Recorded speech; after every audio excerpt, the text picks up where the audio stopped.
This is the way.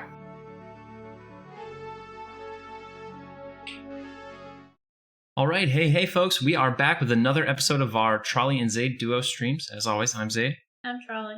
And we're going to be probably doing what we've done the last few times. We're going to mess around in Guck for a lot of time today. So if you guys are around level 22, I think we have 3 spots open right now, but I'm sure those will fill up pretty quickly. But yeah, we're looking forward to grouping with some folks.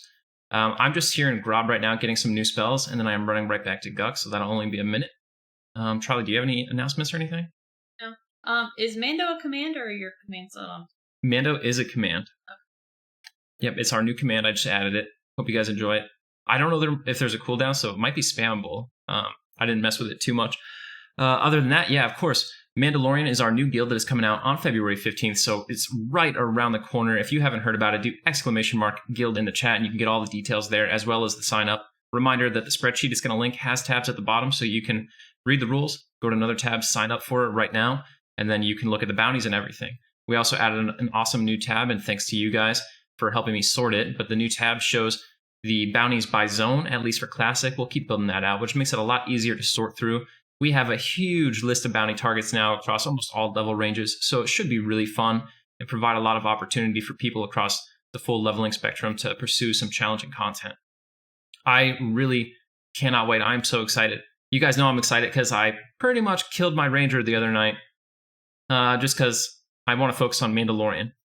At least that's what we'll say, right? I definitely didn't die because I suck. Maybe. But yeah, so tonight, Trolley and I, on Friday, since my SSF character died on Monday, there's not really a big point in me starting a new one right away.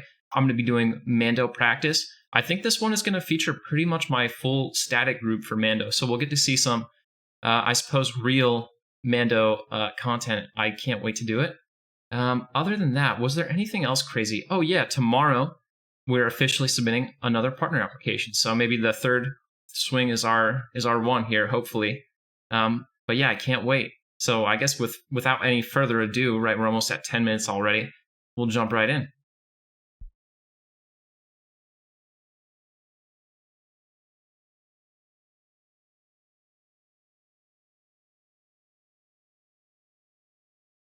Oh yeah, so by the way, guys, I messed with some audio settings, which I know is always dumb, but let me know if anything sounds better and or worse. We just basically doubled our audio bitrate from 160 to 320. It should have, more clarity and stuff now. Psycho, good to see you. Leok, wink wink. Rydog, how's it going, dude? Beef. You didn't put enough gel in your hair. I put no gel in my hair. Variety, I've seen you doing some Mandalorian practice. You're going to be a killer out there. Cache override spreadsheets, indeed, they do have tabs. Zaide used to be very emo in the days of his youth. Oh gosh, we could show you some embarrassing pictures, I think. Like I was fully dedicated to the emo cause. Makes, what's going on, dude? Arvis, good to see you. Arvis, I saw you were back to streaming the other night. I was glad to see that. Alluvian, dude, that is a fearsome emo setup you have there. The Kid, I saw your question. Glad Trolley could hook you up with the answers there. No Mercy. Oh, man. What's going on? And Big Pied. How you doing, Pied? Slazik's in the chat. Slazik, I feel like we haven't grouped in so long. Hey, Mad Guitar. Good to see you, too. Crashed and I self-care, so it's going to be a second. Uh-oh. Okay, yeah, so Trolley's crashed. That's fine, because it's going to take me like an hour to get to the group. Zaide and Mrs. Zaide. Bones, what's up, dude? Uh-oh. What's going on, Maze? Big Maze in the chat. Yeah, this is just our casual, duo team that we mess around with. Alright, No Mercy. So this Friday, we doing EQ2 or EQ1 again? Bones, thanks for the follow. Oh, Radigar, I missed it. Thanks for the follow. And Barthorn, thanks for the follow. Appreciate it, guys. So, Arvis, did you bag any loot on this last raid?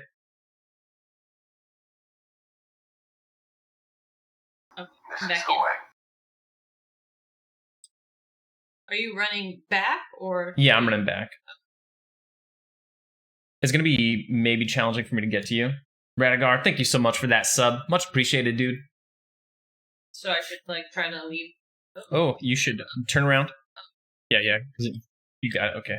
As soon as Trolley logged in, she was beset by a small train. New expansion on the TLP store. Okay. EQ2 it is. Okay. Hey, you know, the Wyvern Tunic is pretty good, especially if you're doing group content. That's a lot of AC to throw on a monk, you know? Yeah, to sign up, you just go on that spreadsheet, add your name and your Discord information to the roster. I assume that everyone who's adding their stuff on there is also in our community Discord. If you're not, !Discord, jump in there.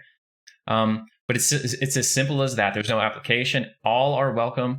We don't care what your class is, what you do. We just want you to be out there having fun with us. Oh man, big suit at the entrance already, hooking me up with the invis.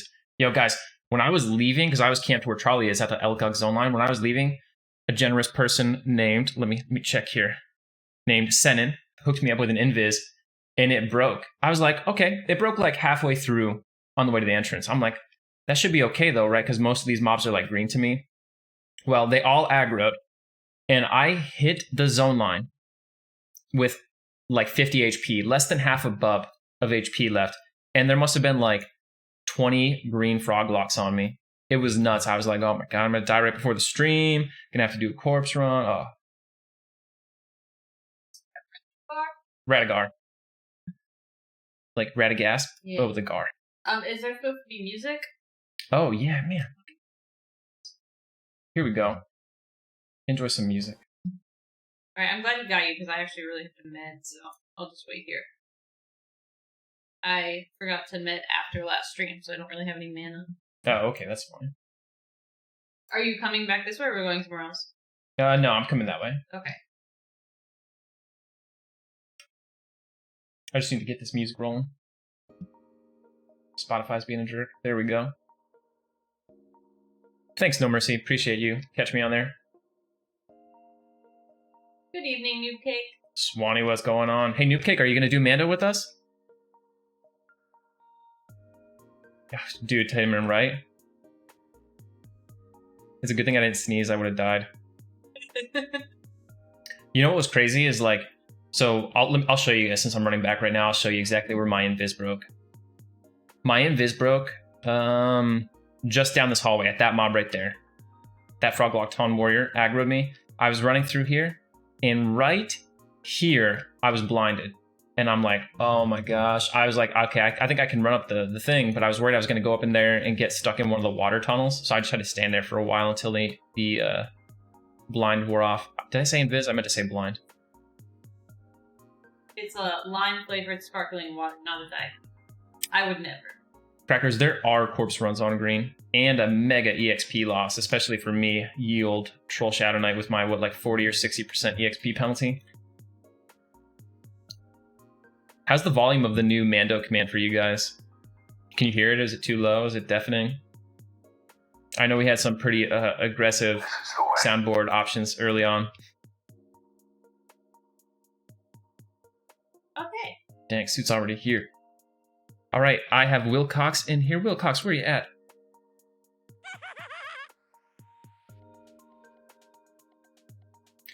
Universe, you might be a little too far, but I'm betting that we'll be in Guck next time. If you can make it out to us, I'm happy to have you in our group.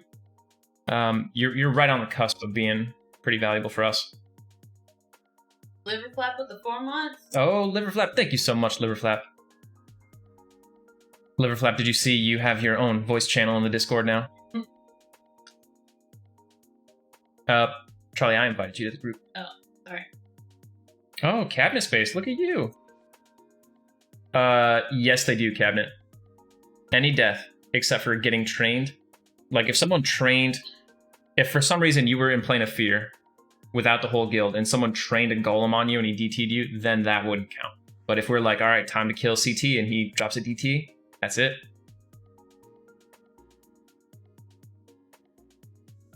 Right, Liverflap, now she has to play. Buy your own voice channel. What more is there? What is Springle's class and level, Liver?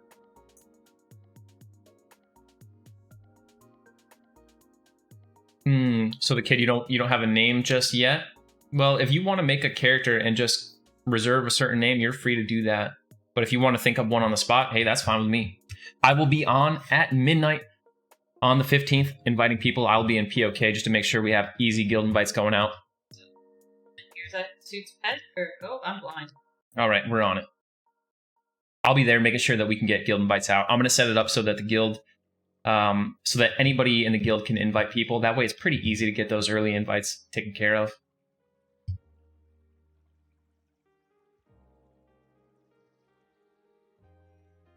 We got a bunch of streamers also doing this with us. We got Variety Void, Galaxy Cheetah, Arvis, Alpha Blue.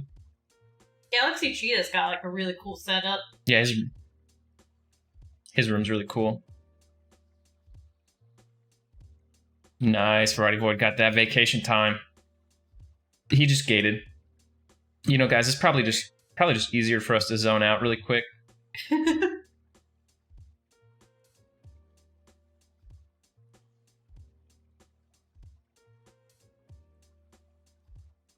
He gated, so he'll be back soon with a train, I think. I'll have a seat here. He's not here yet, but yeah, I think he'll find his way back here.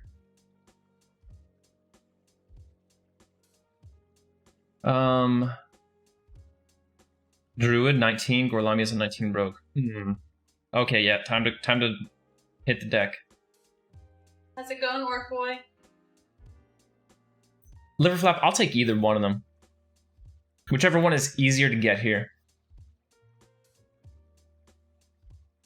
Uh-oh, Trolley's on back into that? Oh, no, you're there. Okay.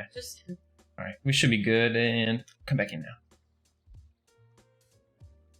Alavazlar finally hit EC on green, thinking you get something better than this tattered. Yeah, it's pretty expensive. And it sucks you can't just buy a chrono, right, and suit yourself up. Alright. Beef Willing Command has redeemed specific lore on Grimlings. What do you know about Grimlings?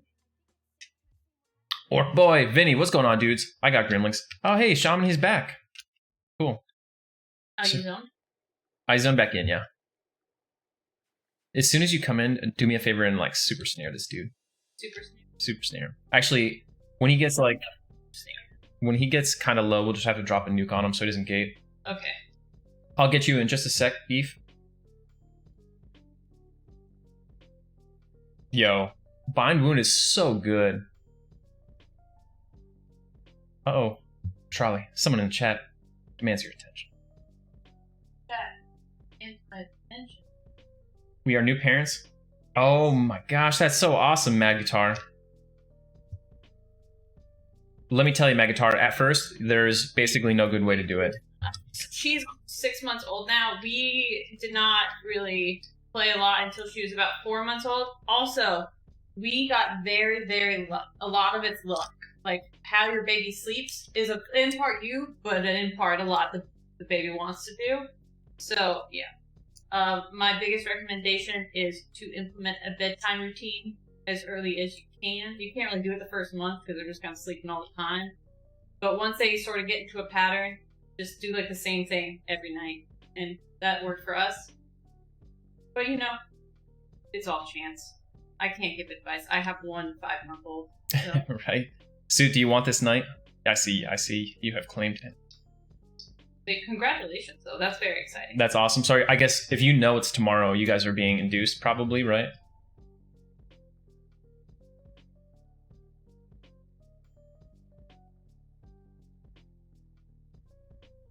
Yo, Vinny, I'm like one and done. See, the kid, that's what we're worried about. We're like, okay, we rolled the natural 20 on the first one. You can't do that twice. It's the biggest argument not having a second kid is that the first one is going so well. I don't want to, like, ruin that. Yep. But yeah. Buff myself up first. You know what sucks, dude? Grim Aura is not sold in Grob. So I don't have Grim Aura. Ooh, I got a real snare now. Look at that. Yeah. Like Swanee said, you at least a month. Don't plan on, like, having free time for gaming. Yeah. Just sort of accept it for a while. Yeah, as long as you're comfortable and you know that you have no life for at least a month, everything's good. Yeah. It doesn't suck if you just plan for it. I mean, it still sucks, but it sucks. didn't realize you were killing stuff out here. No, we just came to hang out. We like the walls and stuff. Sitting in the corner, I didn't see you leave. Big Chinchilla has joined the group. It's Alvaz was leveling up on Finny. He took the night shift and just leveled up on Finny. Nice. And Gorlami is here. Yeah, just help her out any way you can. Because she's gonna need the help. Liverpup, do you work in like a maternity area? You said you delivered an induction? Or was that just by chance? Pulling a Froglock Shaman. And some ads. Yeah, there are far more experienced parents in this chat that can give you better advice than us. Honestly, you get so much advice as a fresh parent.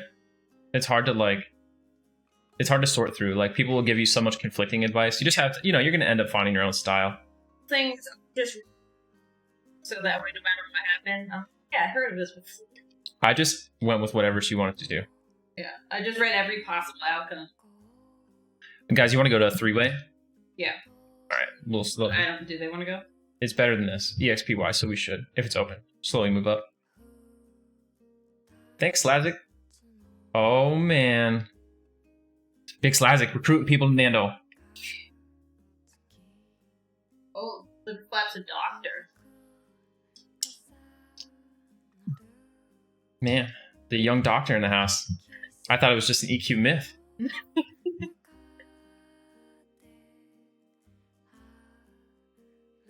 I know, right, Zythan? I always, Alpha has been living at 3-way for a couple weeks now. I saw him that he was there yet? Yeah. Alpha straight paying rent over here. Alright, this next room is going to have a bunch, and there are going to be some reds. Don't. Oh my gosh. Get on the knock. Alright. We have a knock shaman here. He's going to be real nasty.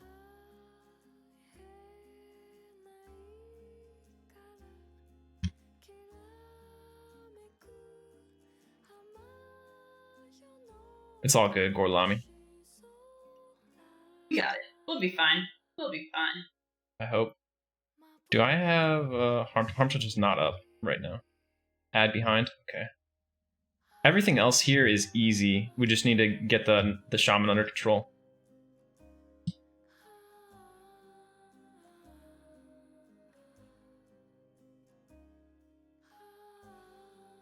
There we go.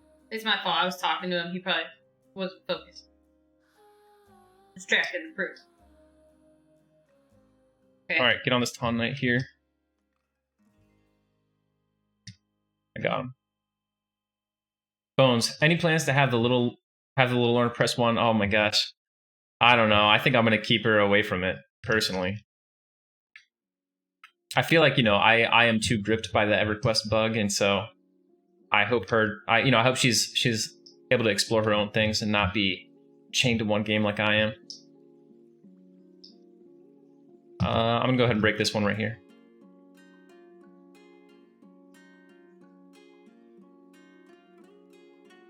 Yeah, honestly, having a really good bedtime schedule, a set bedtime, is pretty much saved my sanity.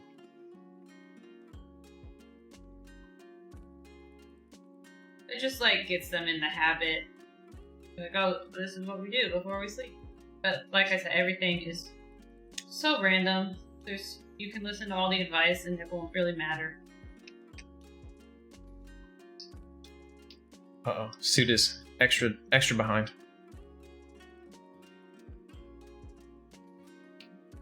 If you guys want, I could jump in a Discord channel and you guys could hear me live, and I'll just mute it so I won't hear you guys on the stream, because I haven't done the diligent thing and split my audio yet.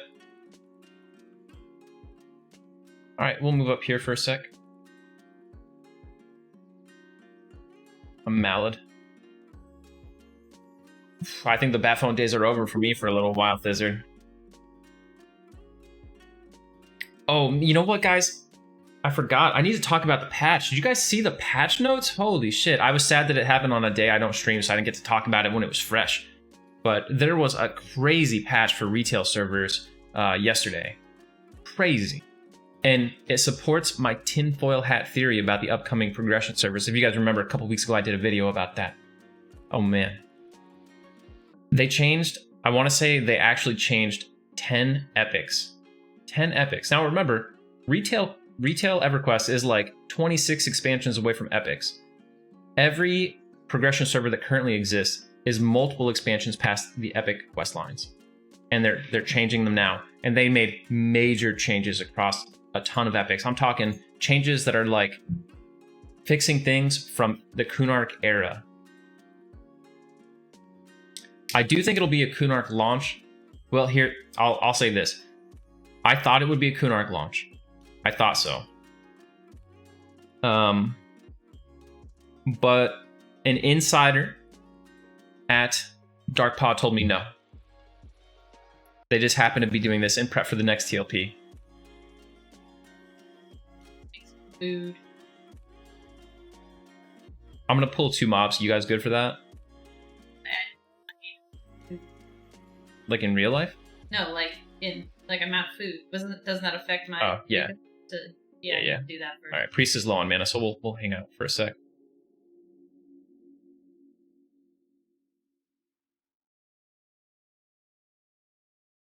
I mean, there is a chance that we could see like another Cello style TLP, especially since Cello is finishing now. I think the Cello concept has proven successful, and DarkPaw employees have told me as much privately. But yeah, so they say that they are not thinking about a Kunark launch TLP, which makes sense. If you think about it, guys, it makes sense that they would not be doing a Kunark launch TLP because it's such a good idea. They wouldn't do something like that, right? Like, they're in the business of bad ideas, not good ideas. So we should have known. All right.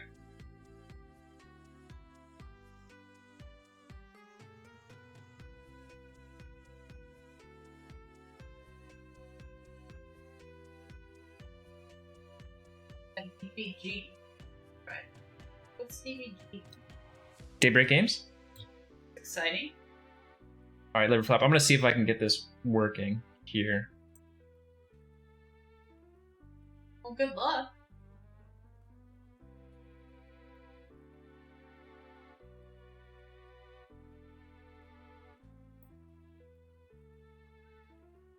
All right, Liverflap, you should be able to hear me. I cannot hear you. Hopefully the stream cannot hear you. No offense or anything. I just, I want to dial in the audio a little bit better before we do any of that stuff. Yeah, Migler was definitely a lot more popular than Cello. That's true. 100%. But there is value in having different TLPs because they target, different rule sets target different types of players. You know what I mean? And you want to cast the widest net you can. But yeah, they told me also that Mangler was the most successful progression server they've ever had. I thought you were just really asserting that point, Brenlin. Yeah, I was like, Okay. Brenlin is very passionate about the Mangler status. Okay, yeah. You guys cool with me stopping for a second and just reading out the changes? Go through these epic changes for you guys? It's just 5 years too late. Yeah, right? They should have done that a while ago.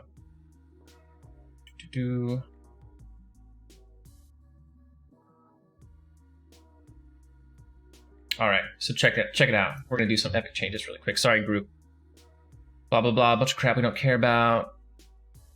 Quests. Paladin and Rogue Epic reduced the respawn time for the Oracle of Kaarnan from about 7 hours to 2 hours. Paladin Epic. Lich of Miragul will now spawn 35 hours after being killed.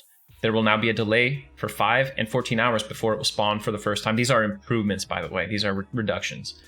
Druid and Ranger Epic.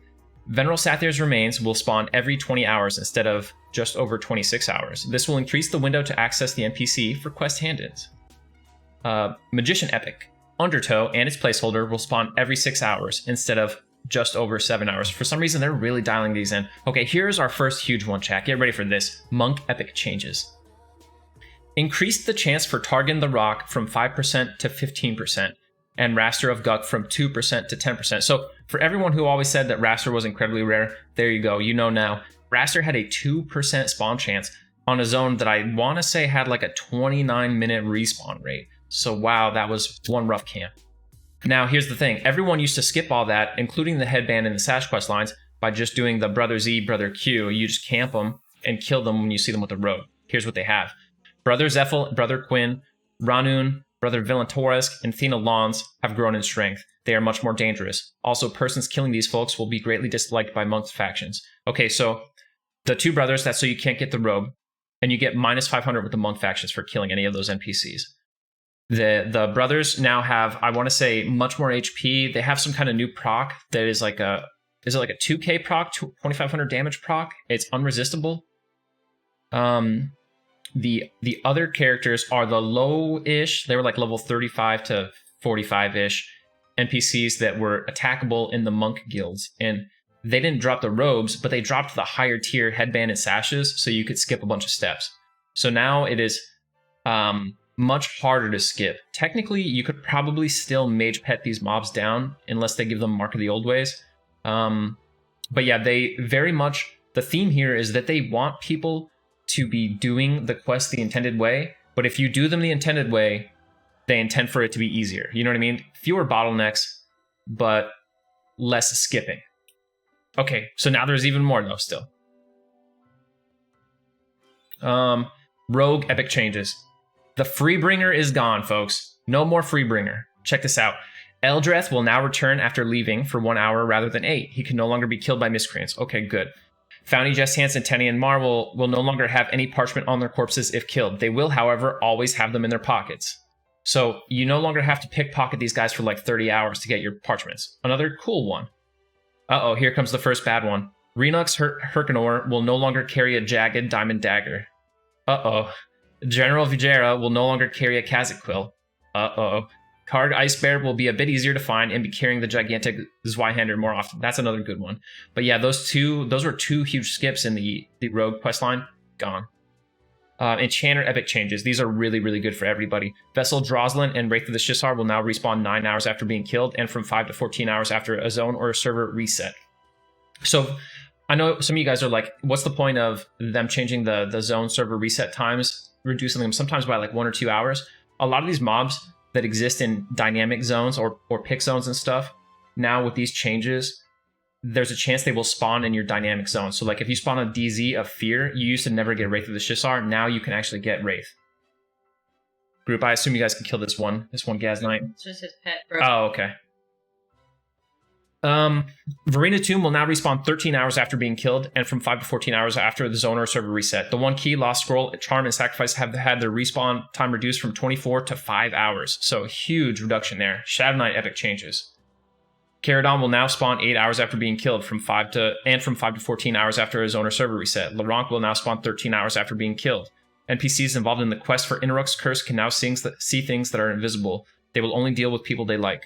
Wizard epic. Here's the biggest one probably on the whole list. Broken Golem will now spawn 8 hours after being killed and from 4 to 12 hours after a zone or server reset, which means he can spawn in DZs of Plane of Fear. So those were all the epic changes. Very big epic changes in my opinion. And I don't think that they would be doing that if there wasn't TLP coming up soon. So I think the evidence is all right there. Folks, I'm going to pull 2 mobs now. I assume we're all good, right? We're going to be on the Shin Warrior.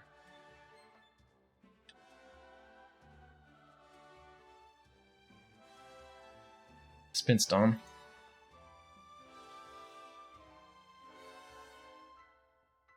Yeah, Broken Golem was becoming a big problem. And I think the Eriduan server population really highlighted it too.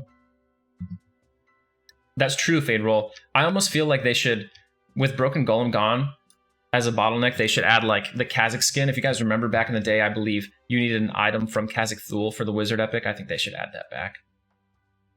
Everyone gets a shot at Kazakh anyway, so at least it's just not a gimme.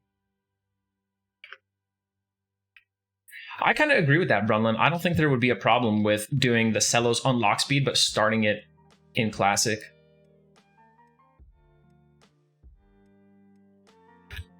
Enchanter Epic and Shadow Knight Epic. Shadow Knight Epic had a few fixes already, so it wasn't as bad as it used to be, but the Enchanter Epic was probably the most egregious thing too. Like the huge situations you'd get in for Vessel Droslin and that other mob.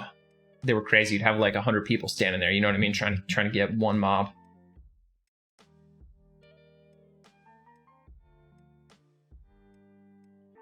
Yeah, no cleric changes, sadly.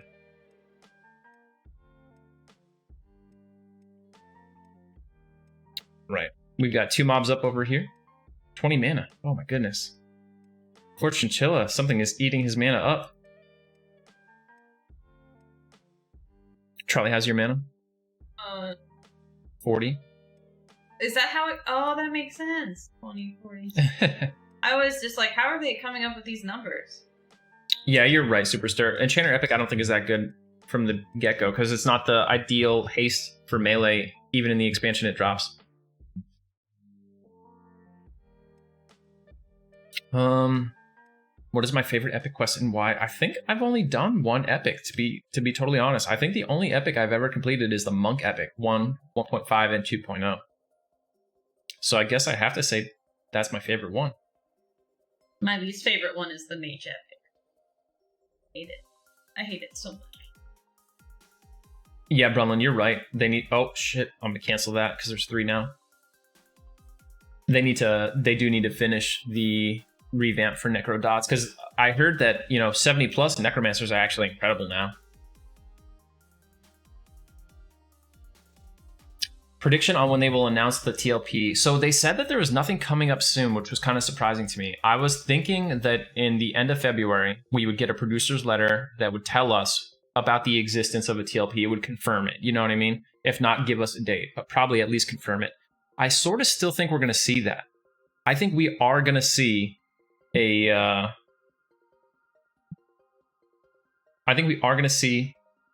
confirmed TLP in February. We won't get a date yet. And then maybe in March or April, they'll give us an actual date. And that date will probably be the end of May. Yep, Beef Wellington, I owe you this. Did you have something, Trolley? I was just going to answer a question. You got it.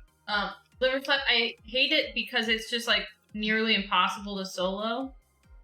There's like a lot, it's hard, and I don't like it. It's not that complex, really. I've had to do it 2 times, and I just really don't ever want to do it again. Anyway, yeah, Gremlings. Right. Beef has been patiently waiting. Very patiently.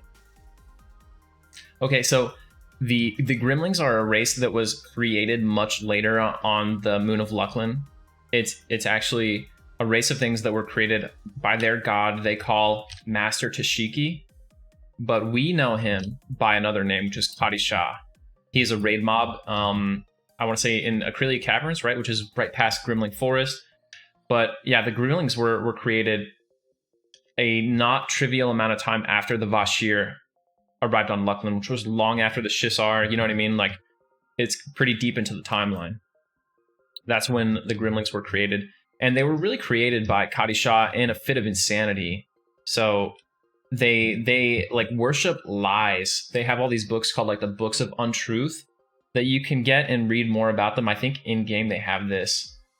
Let me read this little blurb here. The spirit of Kadi Shah now resides in the Acrylia Caverns, located on the edge of the Grimling Forest, just south of the Tenebrous Mountains. The Gremlings, which control the area, fear the retribution that would be unleashed if Kadi Shah were to be made aware of the horrors committed upon him in the Shissar's temple. Oh, okay, yeah, so that's what happened.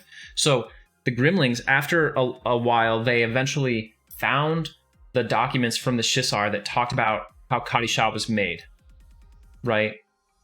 And now they know the truth of their own god, but their own god doesn't know, and they're afraid to tell him. So they bury that knowledge so that no one can ever know, because they think he'll go on a crazy rampage if he knows exactly what happened, which was that he was a Vashir who was tortured and experimented on by the Shissar until he became what he is now, which is a pseudo-god-like being.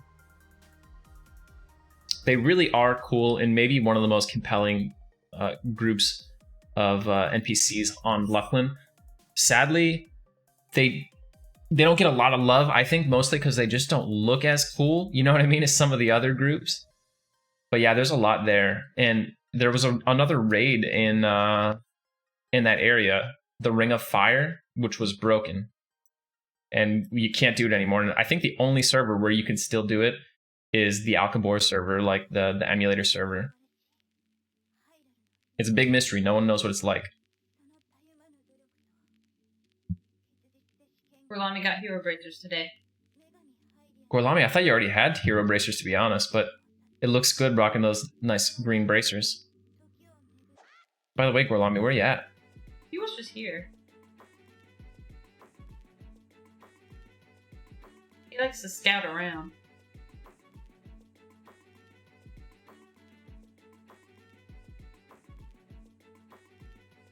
Guess that's what you can do when you can sneak. I wouldn't know. I want to see if I can find the actual, like, the message that you can get from the experiment that was done on Kadisha and read it, because I remember it being pretty cool.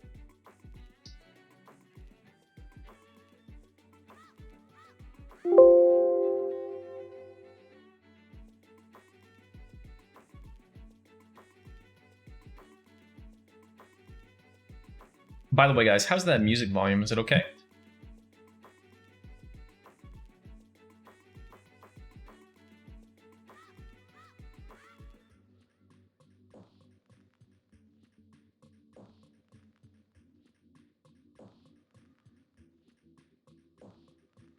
He loves the sound gremlins make when you hit them.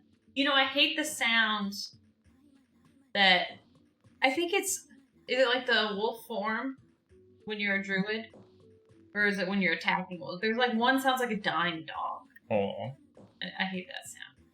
I don't know if it's when you're fighting wolves or when you are the... Dude, Cake, I don't understand your reference.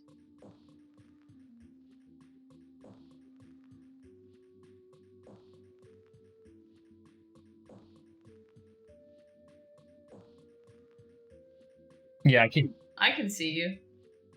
I can't find it. All I can find is the text from the mnemonic of Kadisha, which is kind of like Kadisha's last lucid, semi-lucid moments before he succumbs to the haze of everything that's going on with him. And he says, "May this magic take my words quickly, for I can already feel the haze of forgetfulness descending. There are questions that plague my mind, questions I ask again and again as my mind is purged of memory. Why is my mind fit for thought but empty of experience? What are these emotions that constantly coil in my heart, making me lash out and destroy my own creations? What past could make me hate so? The Shissar must die. The Vashir must pay. So say my bones. This world and the next are mine. So whispers my blood. My power is absolute. So screams my hate. But why? What purpose? What reason? What?" And then it just trails off. And that is from the mnemonic of Kadisha. Running with the follow. Runlin, thank you so much.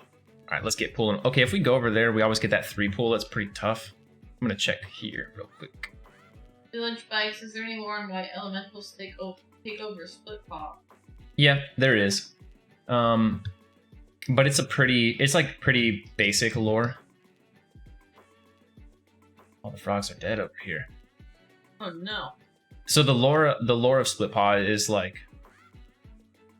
it's kind of like a cop-out. The gnolls dig too deep, dun dun dun, just like every other time the elementals pop out of the ground and kill people.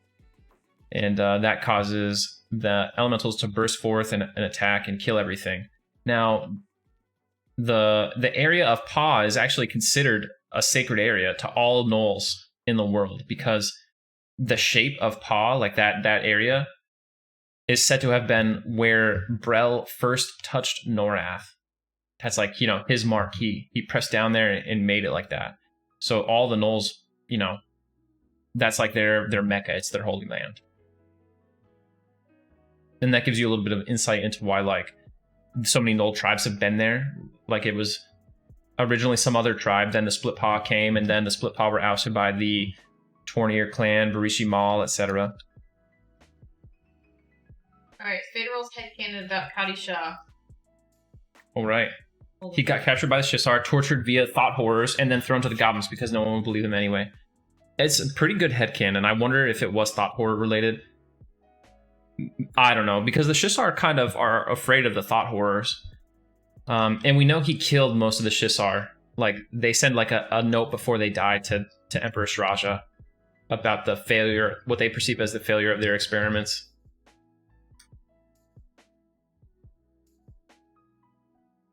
All right, we have a pile of mobs coming in, folks. I didn't ask what mana was, but I hope it's good. Right. Oh, Trolley, you got like 99 mana. Yep. I don't know how recent this 60 mana call is. Yeah, just drop some nukes. You're good. We're good.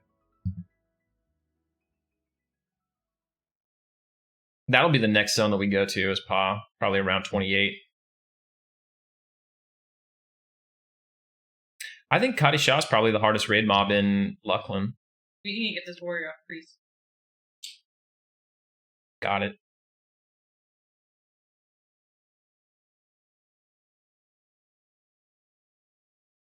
You know, I just looked up beef, what they look like, and I agree.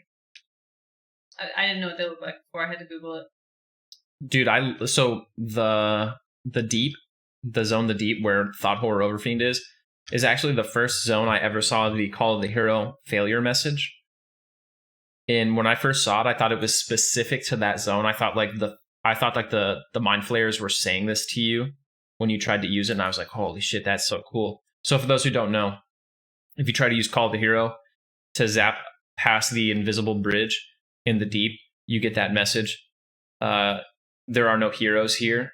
And I was like, sweet. But alas, I'm going to pull this Vis Shaman solo, even though we only have 10 mana. Okay. Yeah, I thought that was super cool. But it turns out that's just the generic text for any time Call of the Hero doesn't work.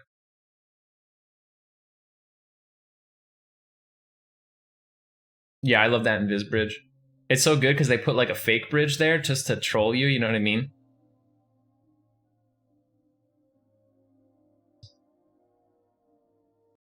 What's up with Coffin in Acrylic Caverns, Fade? I think everybody felt for the fake bridge before, right? I remember the first time I was in the deep and we were going across that bridge. Well, we were going, to the other side. And someone was like, be careful for the bridge, you'll fall through. And I was like, oh, there must be some traps on the bridge. And I just run right into it, expecting I'll just narrowly dodge the traps. And nope, the whole bridge is fake. The bridge is a lie.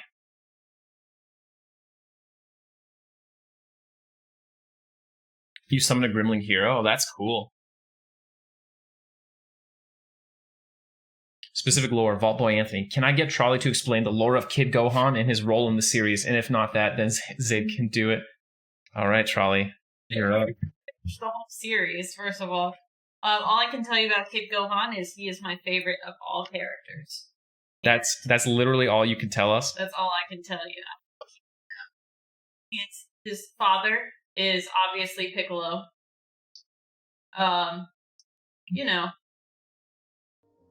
He cuts off a dragon tail or something like that.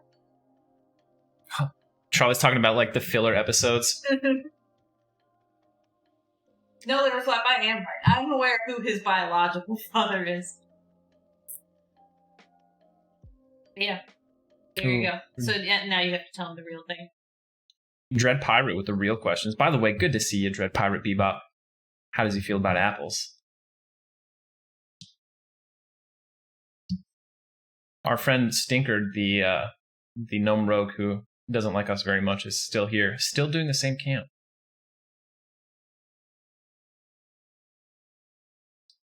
Dodge. Oh yeah. Liver flap with a team 4-star. Nerd.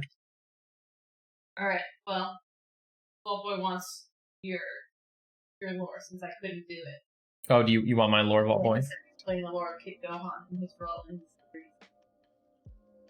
Garanga. Ooh, I actually don't know. Honestly, I don't know shit about Garanga, Vinny. I feel bad, but like, I just assumed they were some kind of weird space ape. I didn't watch that far into Dragon Ball Z, and so I don't know that much. I know that there is, the main characters, but there are the main ones. That is. Let's change it to VT or Coldane. Okay, yeah, I can do Coldane. That's the easy one. So check this out, Vinny. The dwarves of Caladim pardon me, folks.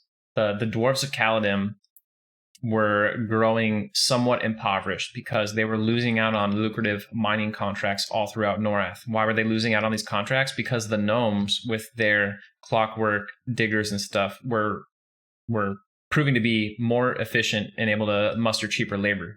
So they're desperate for anything. Well, they hear some information here about some mining opportunities in Otis. They get contracted out by the Erudites, and they set sail there. They send 3 ships to go to Otis from Fadeware. I think your pet might be assisting me. No, that's just another mob. Yeah, so they're going to Otis from Fadeware, trying to mine this ore. It's like actually a specific kind of ore, but I forget what it was. Anyway, dwarves are better at mining things than they are at sailing boats because they get lost. They get really, really lost. And one of the ships is sunk, totally destroyed. Everyone lost. 2 of the other ones land on Velius. One of the ships is like totally destroyed as it lands, and the other one is like sort of salvageable.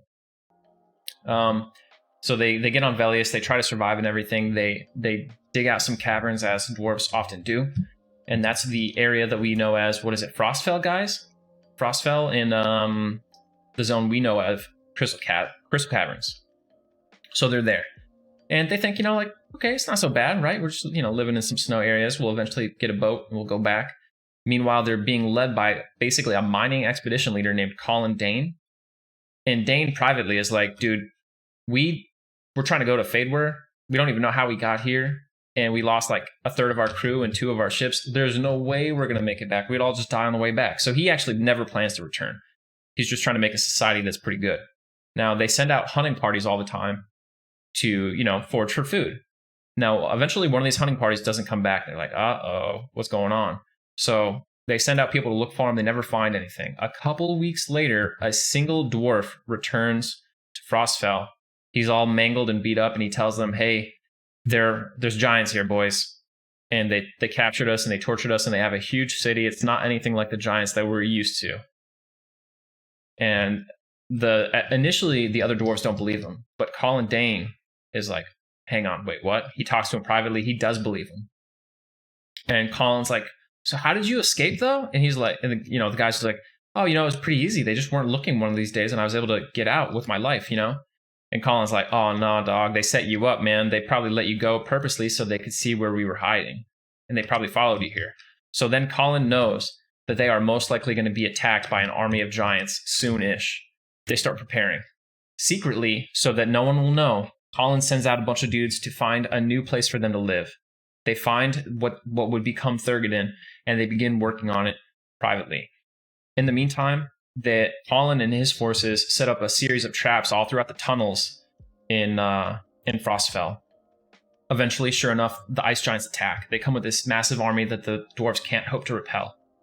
He orders everyone to escape through a secret tunnel he had constructed, except for a few of his guards.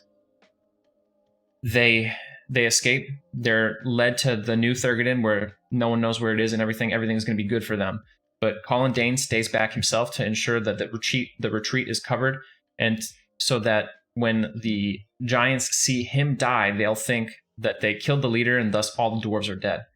So anyway, he brings all the giants in, collapses a series of mine shafts on them, killing himself in the process, but severely damaging the giant armies in the process of that. And so he is forever remembered as a hero. Hopping camp. And all the other leaders are now called Dane so-and-so, named after good old Colin Dane. And that is the lore of the Coldane Dwarves. Hope you liked it, Vinny.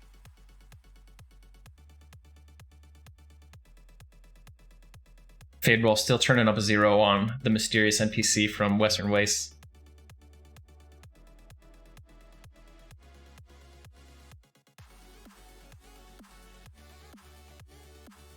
They can't see over the bow.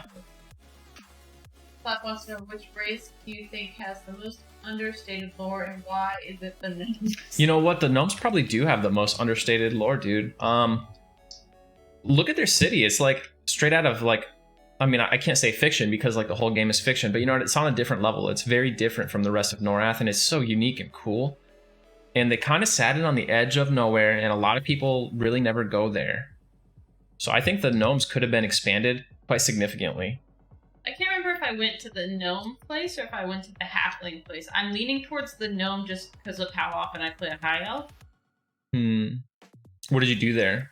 We just like ran through and killed some stuff for fun. And I was like really worried about my faction. That was definitely the halfling place. Okay. You farm halfling guards for plat. Thanks, Dread Pirate. I'm glad you like those lore stories.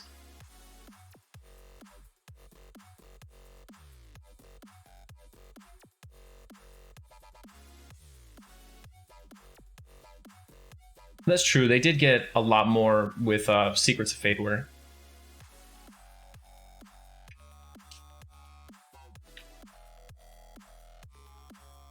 Honestly, like, the trolls and the ogres are a little understated. They get a lot of lore in the game from the past, but they don't play a major role in any events. You know what I mean? Like, if there's something nefarious going on in Norath, you can be sure a dark elf is involved, right? And like, everyone's always going on about the human races and stuff.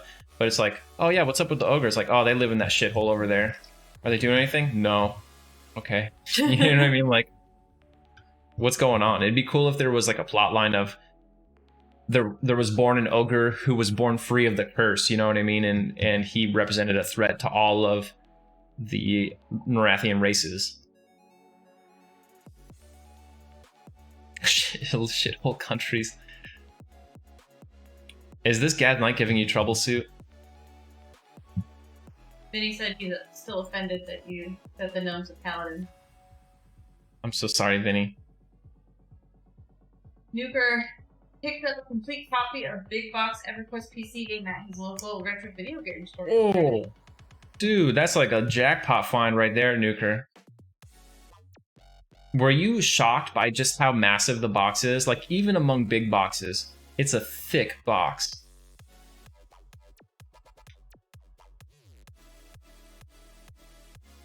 I'm out of mana. Like, you guys have all seen like the Kunark big boxes and stuff. The classic big box is like an 1.5 inches thicker than all the other expansion boxes for some reason. There was a complete Shadows of Lucklin inside the box. Longhouse, we're doing it soon. As soon as I get that purple check mark next to my name, or if I get rejected like one more time, we'll do it.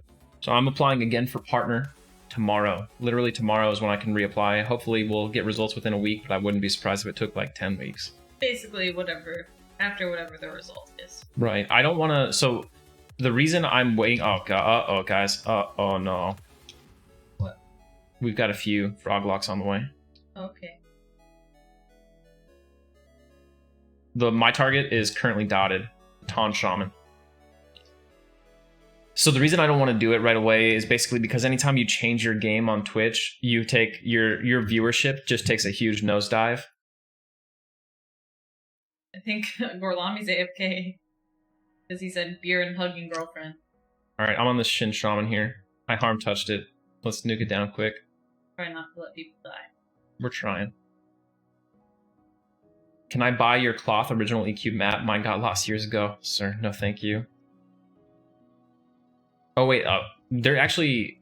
I don't have a cloth original map. Mine is a paper 989 Studios map. Dread Pirate, nah, this is like our community night. We just group with anyone in the chat who wants to hang out. What is the name of the Lucklin Rallis Zek armor? Like, you're talking about the Twilight Sea armor, Slaz? I'm not sure. Okay, priest out of mana. Yeah, that's okay. Camp's clear. Can we snare this? I was trying to heal you because priest was out of mana. It's dead. Also, probably can't because, like, if it can be snared, I've snared it. Or if it's not snared, it's because it removed it.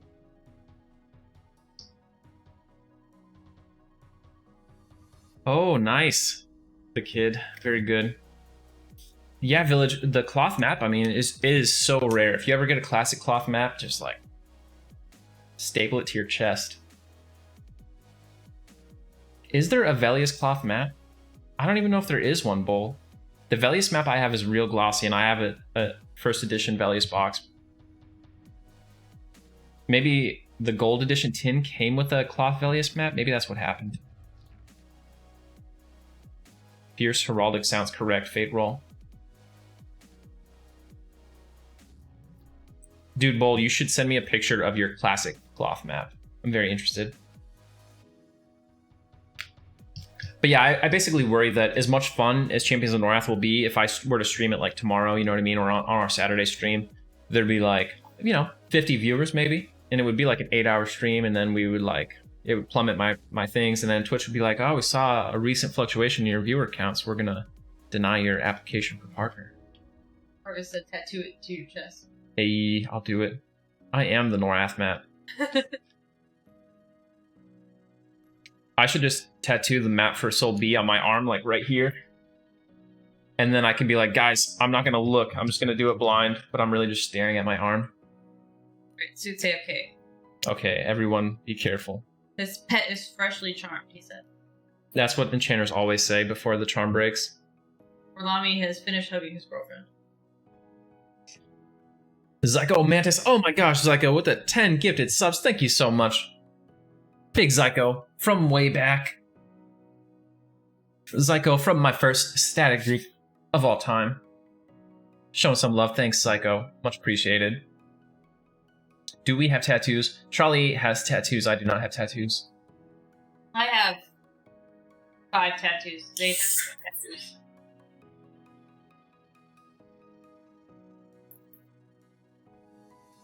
Tattoos are bad for business. Oh my gosh, thank you guys so much. Look, Suits AFK, he's getting killed by his charm pet, his freshly charmed charm pet. No, it's not. He's not gonna get killed. I won't let him. I'm gonna beat this up a little bit just to get some aggro. There we go. Now I'll just don't kill it, guys. We'll just leave it. You know what? It's low enough. Let's just kill it. Back to dead pet. No, but he's gonna come back to a pet that's like about to be dead. May as well kill it, you know. We could heal it. Oh. We'll get him a new pet. It'll be okay. I was against it. Suit, for the record. I told you guys what would happen when Suit went AFK. Dang, I got like every sub. Hey, Suit. Welcome back, dude. So here's what happened. I said don't do it, and then he did it. Liverflap, thank you so much for the 5 gifted subs. Always showing love, Liverflap. Thank you. Suit, I want you to know that I was trying to off-tank your pet till you came back, and Trolley hit it with a huge nuke and killed it. That's a lie. That is literally the opposite of what happened. I'm pulling a warrior now, so you could probably charm that Suit. I'm gonna kill the Nox Shaman.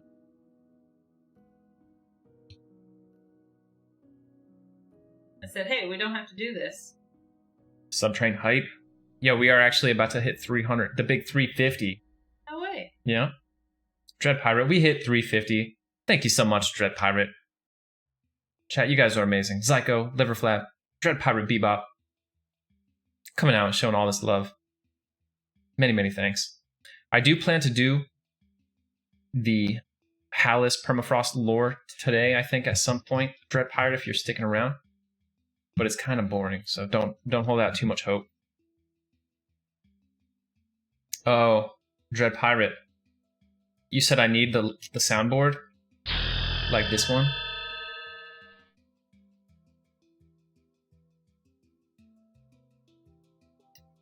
This is the way.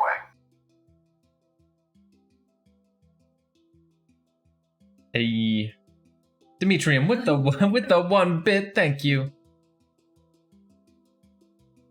Throwing the pennies at us.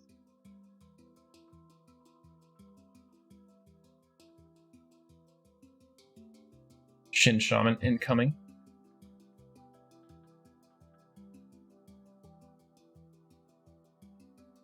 I'm a little bit worried about how long it's taking this Shin Shaman to get to me.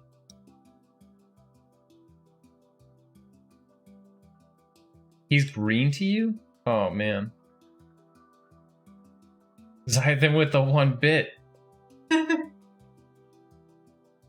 Hey, Bobby. Bobby, thanks for the raid, dude. Pied with the 600. Thank you so much, Pied. Bobby, how was your stream tonight?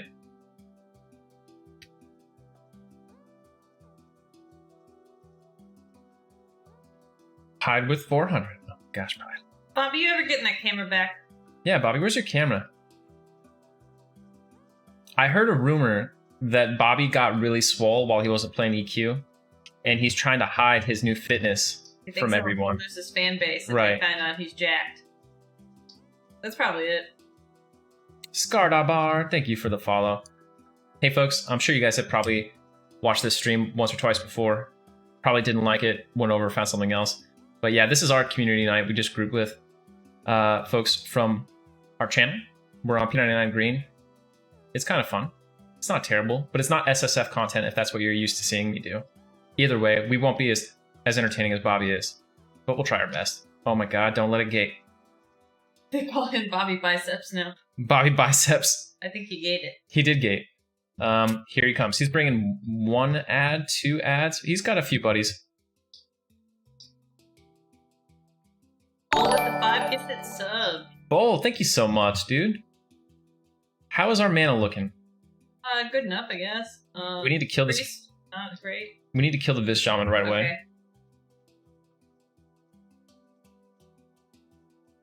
Demetrium, thank you so much for that sub.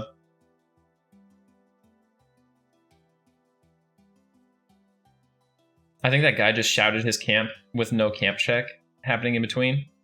And I answered a fake camp check. Alright, I'm gonna get on this Ton Knight next. No, there's a call camp. I see a CC. Uh-oh. Gorlami, no. Bull, thanks again. Really appreciate it. This might be this is close to a new high total viewer count for me, Bobby, by the way. 160 something. Oh. He just got charmed. Oh. Stu got tired of that green charm pet.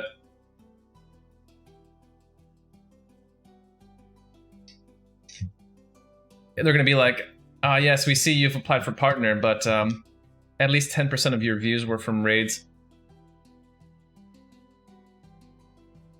You're just gonna ban me. Are we recharming this? Or are we trying to kill this? The charm broke already. Kill it? Okay. Works for me. Phantom Choir, what's going on, dude? Alright, Priest, I got you. Don't worry, Priest. I know you're struggling on mana. Trolley's over here with like 80%. That is not even true. She's hoarding the mana. Well, I try to nuke until he needs me. Right.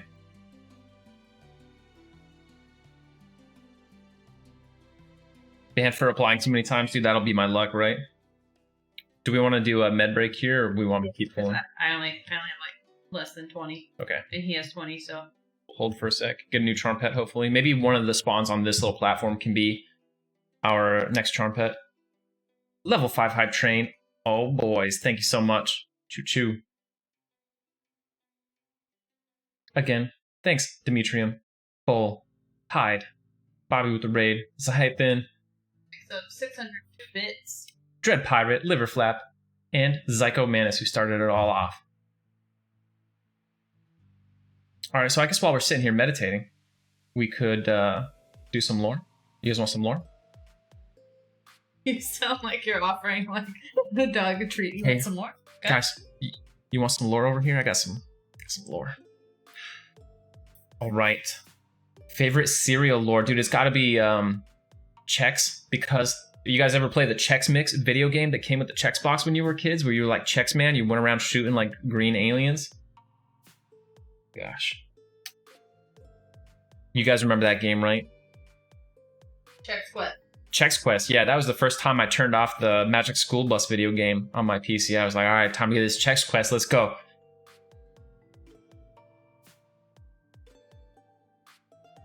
Siphon. They might have re-released it. I think they did, Magatar. But outside of that, I mean, it's hard to argue against Reese's Puffs being one of the better cereals. Steam, yeah. They paid streamers to promote it. Yeah, where am I at, Chex Quest? Where am I at? Get me in there. That Chex money. Math Blaster Liverflap, that was life. Yo. I was addicted to Math Blaster. But that's not cereal related. Fruity Pebbles was cool because like I could just shovel it in my mouth, you know what I mean? In terms of calorie to time ratio, Fruity Pebbles had to be up there. Plane of Growth lore. Roland, no. It's okay, so Plane of Growth is a zone where they will do a bat phone for it at 2 a.m. and you see the bat phone and you just laugh to yourself and go back to sleep. But then 3 hours later you show up and you arrive just in time for the DKP for killing Toon Air. All right. Well, I know it wasn't requested. are we doing trolley lore? No. Best cereal? Cinnamon Toast Crunch? Everyone else is wrong.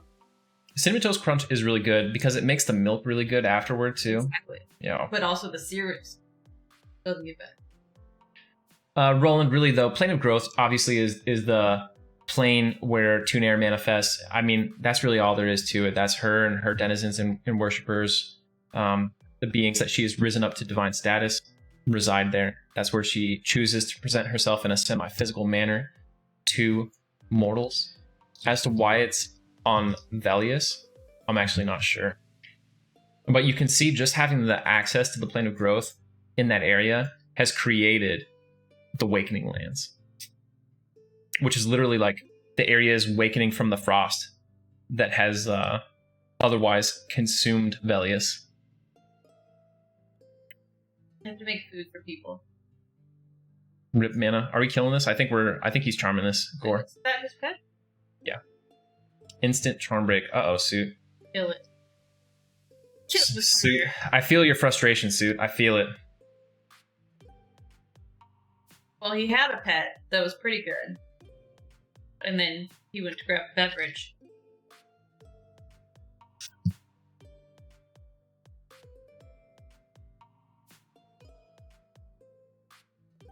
I'll make food after this.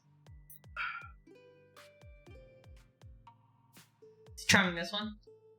Okay.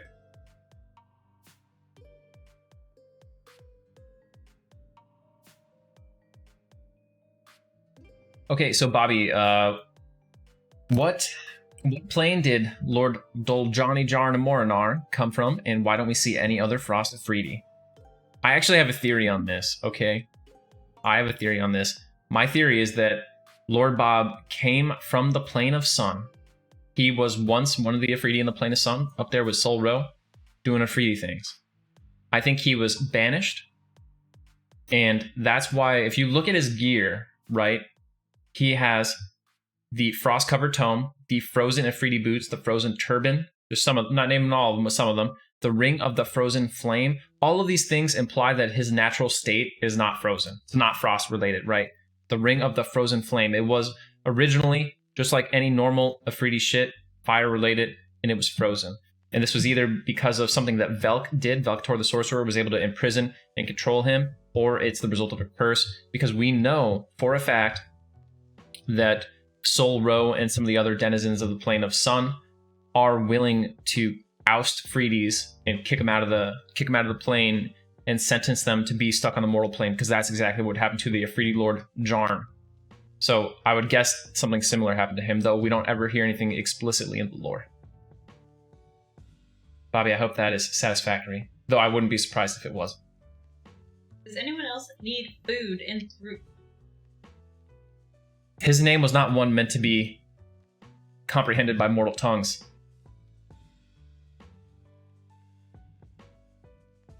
Okay. It's because Vex is cold.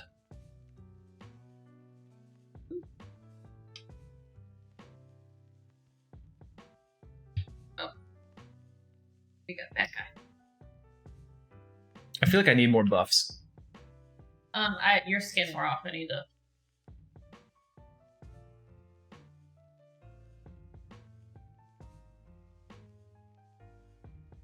It looks like it, liver flap.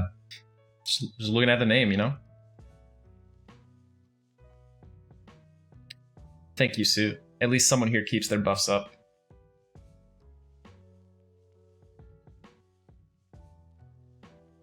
Snarls, what's going on? Dude, I hit that frog lock for 76 damage. Or can you stop running away? You want your buffs or what? Okay. Sorry. Causing a whole fuss and then you run away. I want to hear your headcanon liver flap. Let me see it.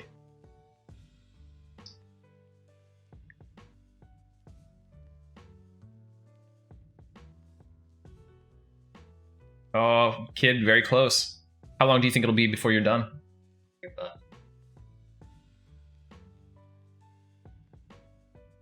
But the syllables in his name are meant to be spoken at the same time, thus unspeakable by the common tongue.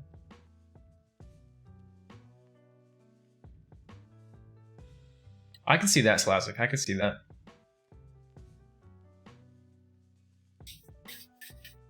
I've got higher Snarls. I guess right now he's level 46 Necromancer, formerly level 50, but you know, when I quit, he was abused a little bit. Big if true.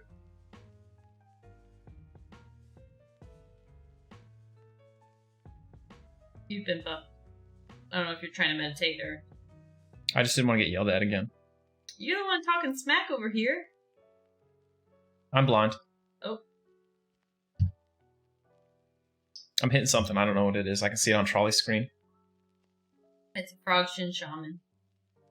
Yeah, all you introverts in chat, I'm glad you're joining Mandalorian. I see you guys posting in the LFG chat, but someone needs to step up and form some groups, okay?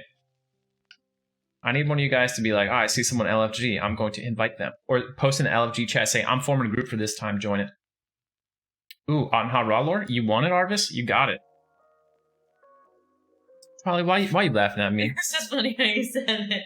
You want it, you got it. This guy had a little stutter step there before he died. Alright, so Atha Ra. Let's back it up, Arvis. Do you mind if I just give you the lore of the Akiva? Because it's easier to present Atha Ra's place in things if we start from that.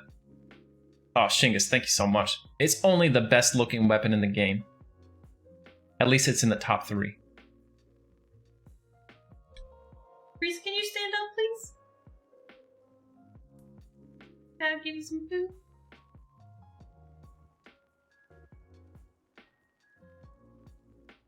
Any trolls in the chat? Alright, we got 2 mobs coming, one's red. Yeah, Vinny, I don't know why it doesn't do yours. I think you just have to link your Discord with your Twitch account and then make sure that it shows which game you're playing. You know, you allow it to show the game being played on your Discord. I think that's all you have to do. Yo, Vicious, what's going on, dude? Alright, so Arvis, check this out. Akivan lore, specifically ending with Atha Ra lore. The goddess Luclin wanted like a nice secluded space where her creations could live near Norath to keep things in check and under control, but not really be bothered by the other gods or their creations. So she went to Luclin, the moon, named after her, of course, and she created her race, the Akivans. Now, the Akivans are not like any other race that we've seen. They're immortal. Like, not just they don't age or they live a long time. Like, when they die, they become shades and can potentially work their way back into being alive again. They do this actually by corrupting the spirit realm. So that's actually a big problem since, like, the only race that worships the spirit realm gods ended up on Luclin as well. But nevertheless, that's kind of how it works with the Akivan. And naturally, they're not a bad guy race. Are we killing this suit? I still have 20. I have a little more than 20. Okay, he doesn't have enough mana to recharm, so we're killing it. So naturally, they're not a villainous race, right? They don't really necessarily have problems with other beings, but they have this tongue called the Fleshless Tongue. That's how they communicate. They were the first and dominant species on the moon of Luclin. Basically, the entire time they were there. And they were led by Akelha Ra, who was created in the image of the goddess Luclin herself. So, Akelha Ra, extremely devout. The Akivan society is very happy. Things are going good. Slowly, more and more races find themselves on the moon. The Combine Empire gets transported there, trying to, flee or follow civil war. The Shisar go there to escape the Green Mist. The Vashir are sent there by an errant spell from the Erudites. And suddenly, this place where they used to live in seclusion is a lot more populous. Now, Akelha-Ra, trying to imitate her goddess who she worships so much, eventually creates her own dark image, Aten-Ha-Ra. And together, Akelha-Ra and Aten-Ha-Ra rule the Akivans for some time without any kind of issues. Yeah, Liverflap wants me to clarify that according to the strictest interpretation of the lore, the Karens are physically blasted on a chunk of rock with their city to Luckland. So anyway, Akelha-Ra creates Aten-Ha-Ra, her dark image, her dark mirror. She does this in the same way that Luckland created Akelha-Ra in her own image. So just following the pattern here. Now, everything's great. They rule together for a long time, but eventually Akelha-Ra decrees that they will start using the common tongue so that they can coordinate with the outsiders who keep coming to the Moon of Luckland. This creates a rift. At first, it's just a disagreement, but it quickly becomes a civil war. Aten-Ha-Ra, the dark image of Akelha-Ra, thinks that they should not be learning the common tongue. They should only use the fleshless tongue, as it's the language given to them by the goddess Luckland. And further, she views all other races that are on the Moon of Luckland as interlopers that need to be destroyed or removed. So a civil war erupts between the Akiva. In the end, Aten-Ha-Ra summons a massive storm in Maiden's Eye over the Akavan capital city, destroying it and killing Akelha-Ra. This creates what we know as Akiva ruins. For her part, Aten-Ha-Ra and her loyalists flee to Vexthal. Not really flee, but that becomes their bastion of power since their former capital city is left ruined. And Akelha-Ra, because she is immortal, she only lives as a faint spirit remaining in this world, unable to really assume her full, original, powerful form. Now, the plot of Luckland is basically you stumbling upon Akelha-Ra and her convincing you to stop the inevitable destruction of the races on the Moon of Luckland and to avenge the defeated original Akivans by going and destroying Aten-Ha-Ra. There you go, Arvis. Hope you enjoyed.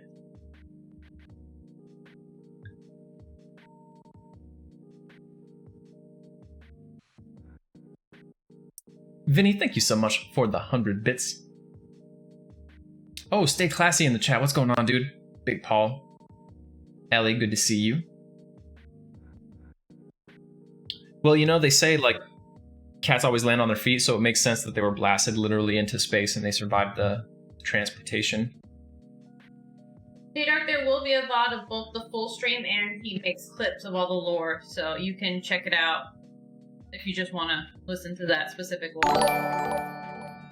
Oh, Arashi, thank you so much for the raid. Hello, Arashi viewers. I'm Zaide. I'm Trolley. And we're just here doing some casual grouping on P99 raid. Hanging out. It's mostly a dumb stream. We hang out with friends and we talk about lore. If you guys have any lore questions, feel free to drop in the chat. Get real lore from Zaide, or you can get Trolley lore, which is, I just make it up. It's like if you ever ask your grandma what a Pokemon is. Yeah, it's kind of like that. There'll be little bits of truth in there. Thank you, Arashi, by the way.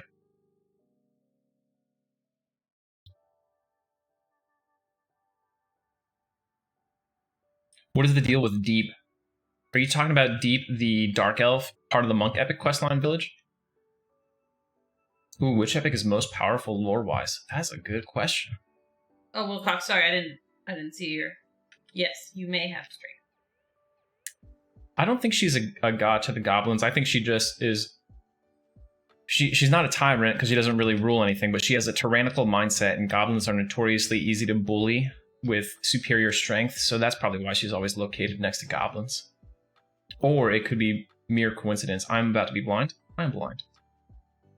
We should get on the Nox Shaman if at all possible.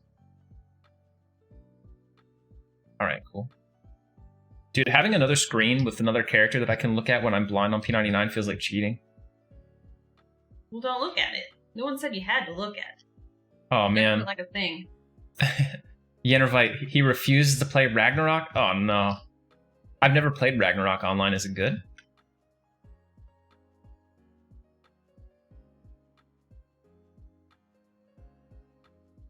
Hello, hello, Broken Stoic. Nice name, by the way. I think it's cool. Yeah, so what do we think is the most powerful epic in the lore? You know, the warrior epic was created by Ralos Sec to be like to be like the ultimate weapon of a warrior, not like the class warrior, but you know, of combatants. But you know, honestly, probably it's one of the caster epics, right? Because like a sword's a sword's a sword at the end of the day, whereas wizard epics like dropping nukes on shit. Broken Stoic, thank you so much for the follow.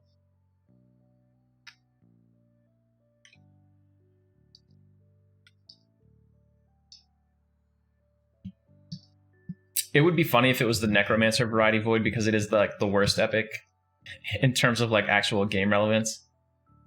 The good old duck stick. Yeah, Phantom. So I think there's a good case for it being the wizard epic in terms of raw power, especially since I'm rooted, group. I'm rooted near the lower Guk zone line.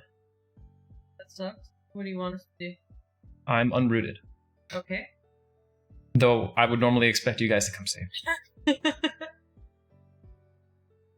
Priest went running. Everyone's going around. Oh, you're there. I made it back. I'm good. I'm sorry. False alarm.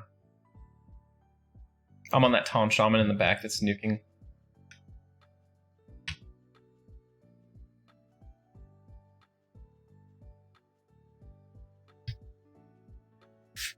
What's the coolest epic, though? Probably the Fiery Defender.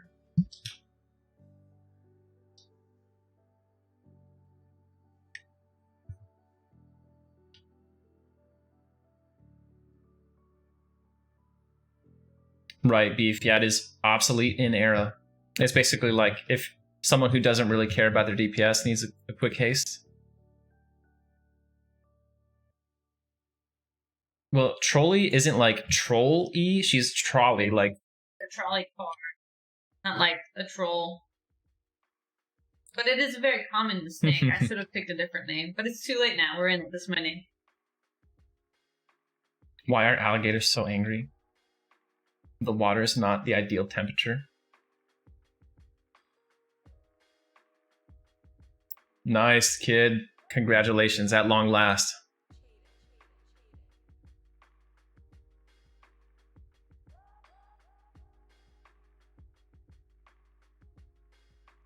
Angry. Angry and hungry. Honestly, I didn't even think about druids. So easily forgotten. Linux and Chrome, thank you for the follow. Nice name, by the way. I am pulling a mob. No, I'm more sneak group. Gotcha. I am pulling 2 mobs. Oh, he's good? Or he's not good? Think he's good? Okay. Coolest 2.0? Honestly, I don't know much about the 2.0 epics other than like Monk and Pally. The Monk epic is cool because finally it's a real weapon with the 2.0. And I really like the floating bead motif.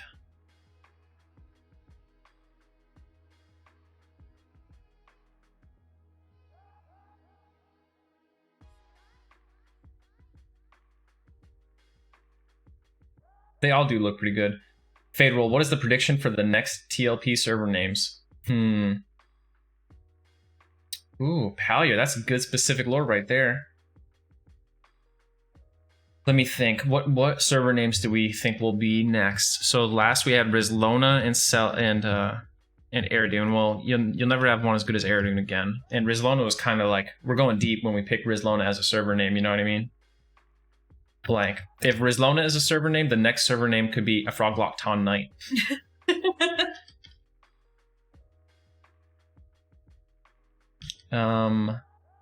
We could see like server name Jabantic. We could see like an Aaron Dar server. If we think there's actually going to be a Luckland server, then we could see the Veneral Sathir server, or the Emperor Choddle server, or the Faradar server. We could see any of those big easy ones. The Boner server. Mark of the Old Ways is gone. Pets reign supreme. All right. King Bale's double life as a fraternal usurper and his plot using plague. Pallier. They go into this a little bit more, I think, in EverQuest 2, or like deeper in the expansion timelines. But yeah, basically, Cain Bale pretty much is envious of his brother, who is born before him and will no doubt be the leader of Kanos. I think actually is the leader of Kanos, though Kanos is led by a merchant council of 9 lords. He is seen as kind of a king. He just doesn't accept the title. This is Antonius we're talking about. So there's a bit of a love triangle thing going on with Cain Bale and Antonius Bale and one of the cloth spinner sisters, the one that you meet in the gorge right before High Pass.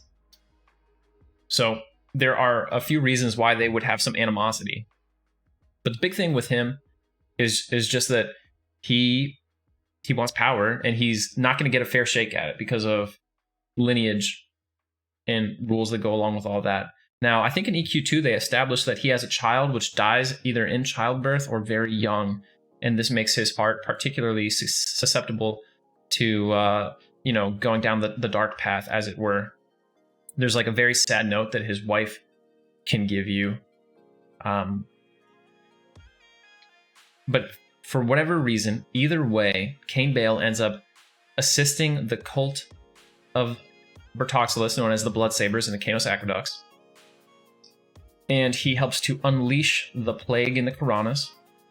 It's very likely that his hope was that he would create such a calamity, or potentially even kill his own brother, so that he could be the iron-fisted ruler of Kanos, much like Lucan is the ruler of Freeport. Fortunately, his efforts were not successful. Nilipus, yeah, that'd be a good one, dude. Pod Gaming, with the 7 months, so much. Thank you so much, Pod. What's Nilipus? Nilipus is a brownie thief who lives in not in Misty Thick, he lives in Rivervale. He walks around stealing from the named brownie? Yeah, he steals from the citizens. Tier 3, oh my gosh, Pod, I didn't even notice. Insanity.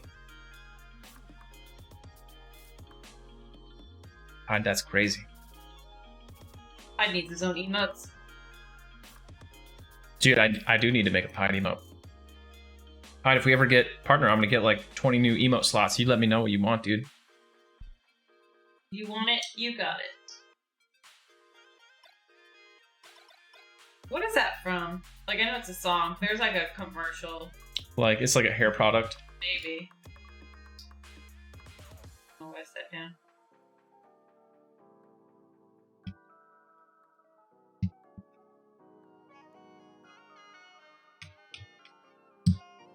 I think this is, it's not our trumpet. So it's funny that, Paul on the real account. Oh my goodness, Big Paul. What's going on, dude? It's funny that you asked about that, Palier, because every time I do an EverQuest Dungeons and Dragons campaign, I almost always run through the Bertoxilus, like, plague in the Karana's quest line. And I have players, like, slowly discover that Cain Bale is evil and is working against his brother to overthrow him and usurp control of Kanos. By almost always, he means literally always. We just at some point usually abandon it. Well, there was that first one. Everyone died? Yeah. My first one, everyone got killed by a hill giant. Yeah. In like West Karana. So everyone dies or abandons the mission. Last campaign, we were like doing this whole thing with Miracle and then just like stopped doing that.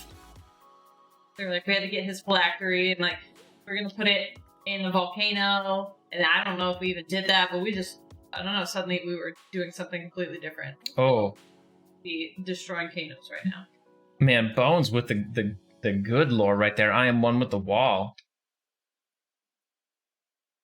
Yeah, Cash Override. I play Dungeons and Dragons. It's basically 3.5, but it uses the tabletop EverQuest RPG books.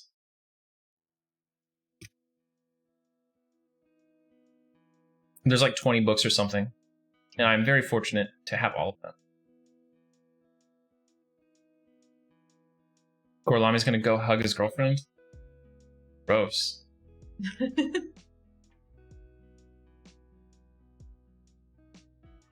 I might do an EQ D&D stream one day. I think it would be really cool to do a D&D stream.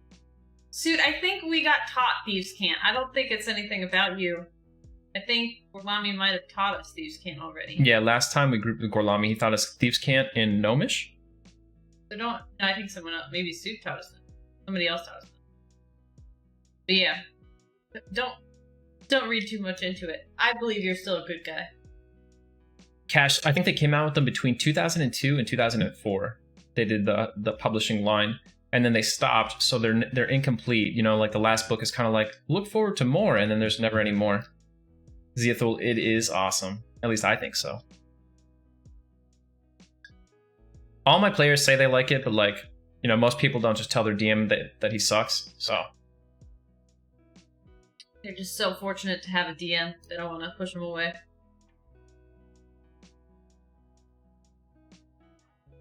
Doesn't leave stand back. Welcome back. Suit, can I get a clarity when you get a chance? Oh, Wilcock's gonna tell your guild leader Gorlami. Spreading the language.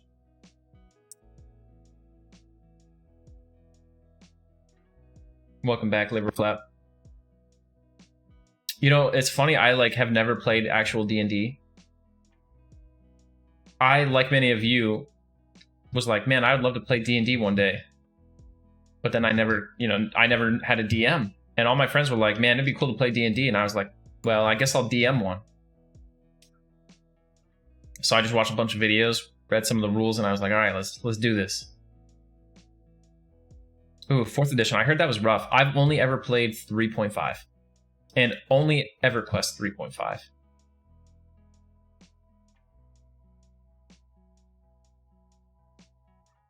Daydark, thank you so much for the follow. The problem would be, like, if we did a virtual D&D session, we would miss out on some stuff, because I really like to make props for my D&D. Yeah. Gets really into his props. So I would almost have to, like, get people around here and then just film the whole thing with, like 900 cameras, you know what I mean? 5th edition is the best for new players. It's a solid edition. I heard it's very simple and, like, easy to get into. I just...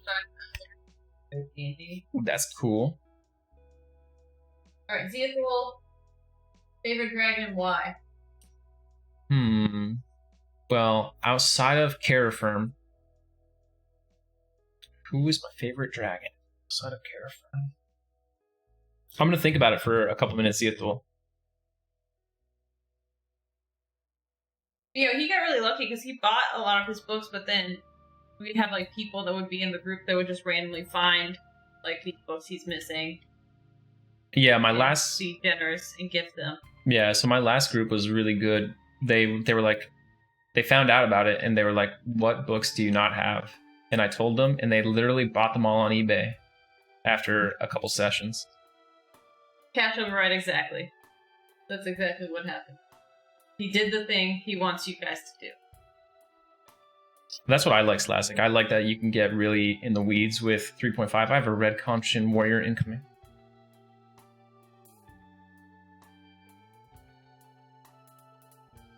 Zaide, I have a progression adventure that I converted from EQ events and notes to 3rd edition like 15 years ago. Oh my gosh.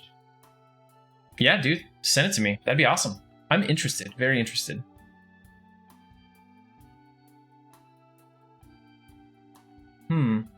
Daydark, I'm sorry that you're having the audio issues. I suppose it could be on my end. Usually when I watch my VODs back, they're like hella loud.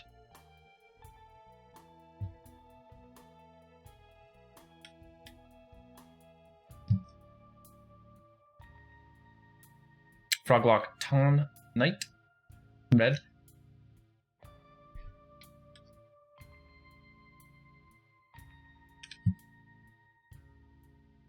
Okay, Zeathul, I've got my favorite dragon. I got my favorite one. Did we meet in EQ? No, we met in high school. Biology class. So Zeathul, my favorite dragon is Jalad Dar, and here's why. First, he was a badass. He formed the Ring of Scale, which is kind of a legendary thing in the dragon circles because, you know, like, before him, everyone was just all in on the Claws of Vishan, right? He was like, nah, I'm doing my own thing. He took his whole squad, left, and went to Kunark, and he was like, we came from the Icy Land, and now we're going to live in a volcano. He fought 1v1 against Emperor Gannick in the Field of Bone, and went right to the end. He didn't back up, so I like that too. Even though it was a war he didn't want to fight in. And then finally, long after he died, he was sitting in the Dragon Necropolis. He's in Dragon Necropolis, and he's still looking for revenge. He spends all his time waiting so that he can trick some mortals into releasing the sleeper and dooming the world. It's literally what he does. When you meet him, he's like, hey, you guys should go to the sleeper's tomb. There's this incredible dragon. He's going to bring about the golden age on Norath, but all the other evil dragons, they sealed him away because they don't like it. And you're like, oh man, that's a good idea. So you go there, you wake him up, and then he's like, uh-oh. So that's why I chose Jaladar. Like a year ago, I wish Liak. Zaide misrepresents it. He says we met in high school, makes it sound like we've been together since high school, when that is very much not the case. Though we were together in high school.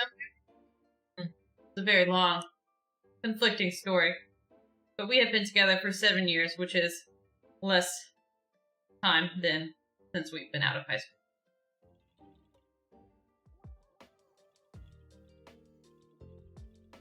We don't have to go into the whole history here. Yeah. But the thing is, I sort of got myself into EQ, and Zaide obviously was the one that was in EQ, and I was just like, kind of bored one day.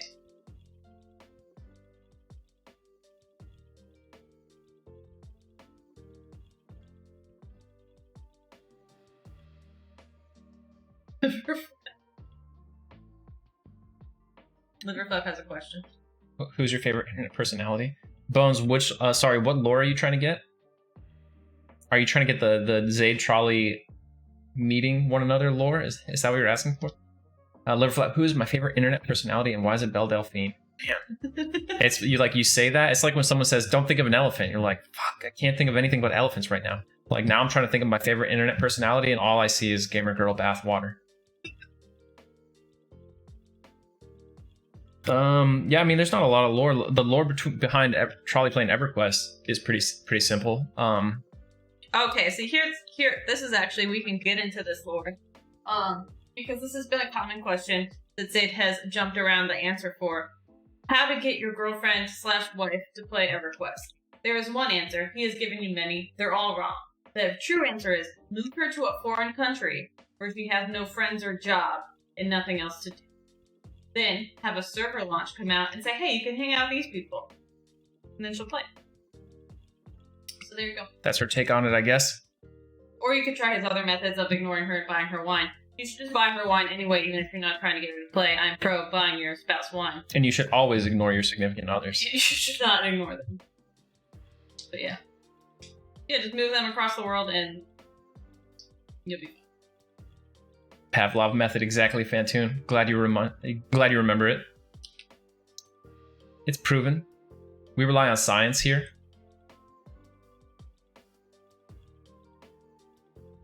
Gorlami, if you want to kill a croc, I'm fine with that.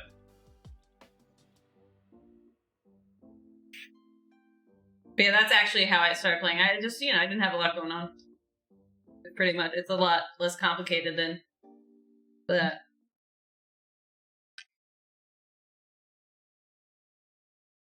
Just Everquest.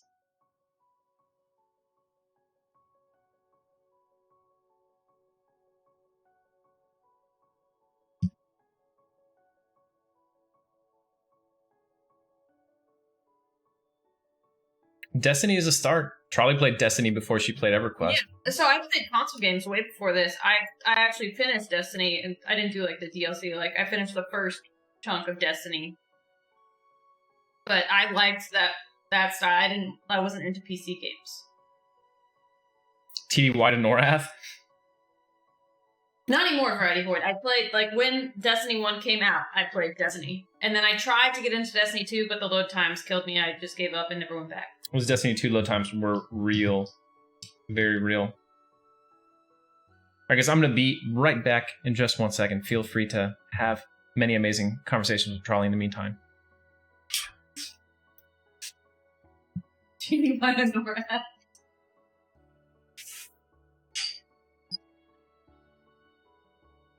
Yeah. What's worse, Destiny 2 load times or EQ load times on a 56K? I don't know. Yeah, I played plenty of console games, like, just always. But I didn't play any PC games. I didn't get into PC games until I started playing Everquest And the biggest reason I did it is we moved to Japan, and for like the first few months I didn't have a job, I didn't really know anybody, and there was a server launch, so I just decided to try it out. Favorite Destiny character? I don't remember, it's so long ago. I remember I played a hunter. Was it a hunter? I got the golden gun. I tried to play the wizard thing, but I didn't like it. Zaide played that. Okay, Lord question. How did all these Cyclops get into the ocean of tears? Do you want to, like, wait for Zaide, or do you want me to tell you about the Cyclops? Here we go, reluctantly, so I'd rather be on the TLP, but, you know, it's fun to try something new.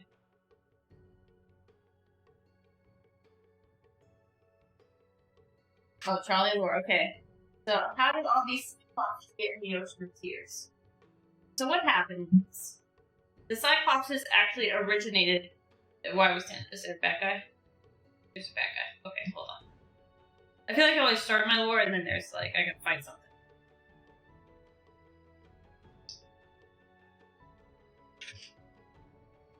Okay. There's a shaman.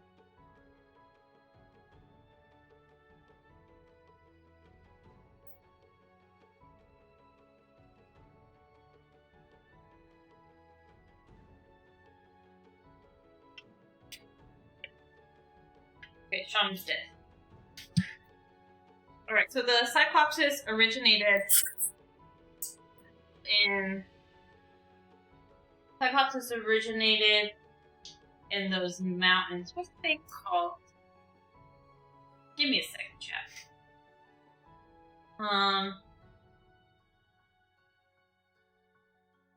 This isn't the mountains I want it to be, but it's the mountains I know. So the Cyclopses originated in Butcher Block Mountains. And what had happened was there was a strong wizard that wanted to enslave them all and transport them to Otis. So he put them all on a boat and took the boat, you know, this isn't sailing, but he took the boat to Otis to, you know, he was going to try to take over Otis with the Cyclopses. But the boat crashed. And the wizard died. And then all these Cyclopses were like, you know, and they got to the island. And they're just stuck there now because they can't really swim. That's how all the Cyclopses got in the Ocean of Tears. Nice lore, Trolley. Wrath Mountains was exactly what I was thinking of. Yes, thank you. But I try not to look at chat because it's like kind of cheating. They usually give me the answer. Zaide, I think this is Diet Coke number 5. I wish my bladder was bigger like Trolley's. Peter Slimmer across the ceiling? Yes, he did, and I see it all the time. And... He's been doing it, yeah.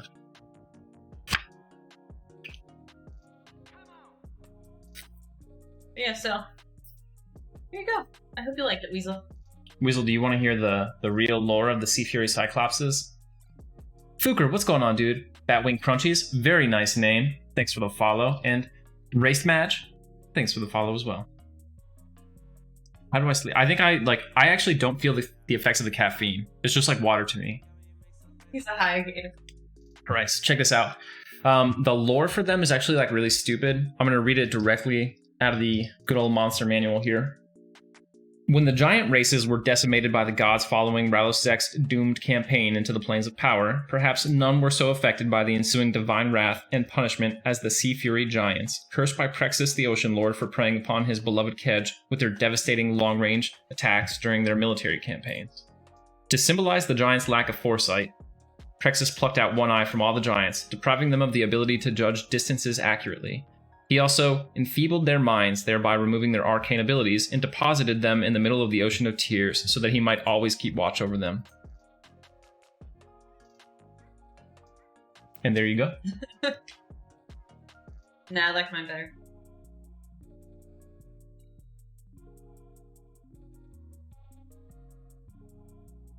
Alright, let's get pulling. Alright. So plucketh the eyes.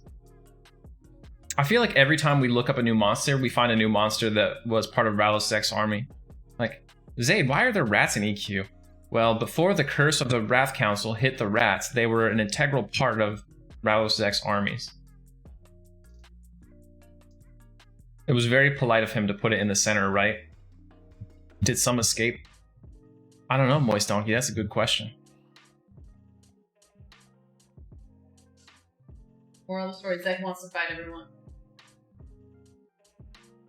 What is it? I actually don't know the lore of the Chitauri from, well, is it the Chitauri, the Ratanga?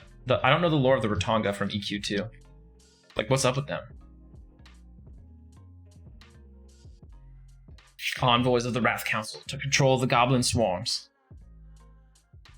Dude, you guys, I'm gonna skip this later on when I talk about permafrost lore, whenever I get around to that.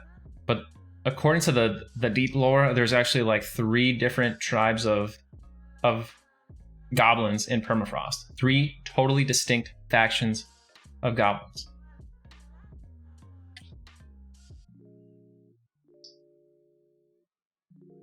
Oh, right, because EQ2 has like a second coming of Rallo-Zek's armies, right? It says, I still hold that Evil Eye are the envoys of the Wrath Council to control the goblin swarms. Cool. Cash giants.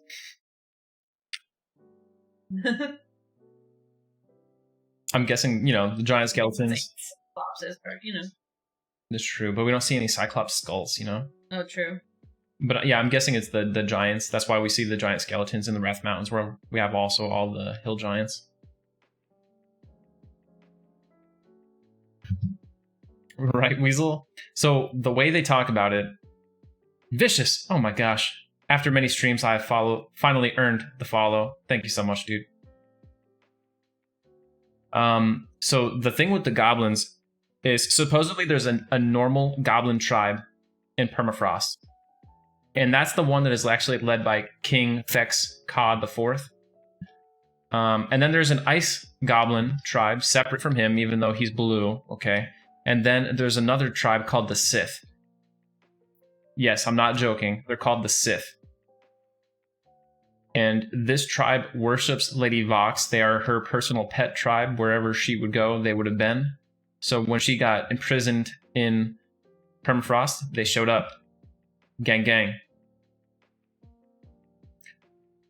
This lore directly contradicts basically what we see in the game. So I like to believe that it's wrong. That's just me. If it's any consolation, they spell it Cyth.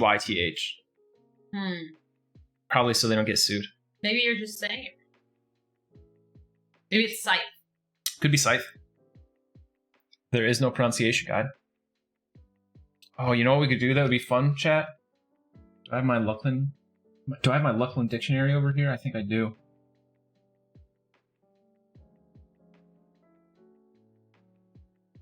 Anybody have any Vexthal mobs they want translation for their names?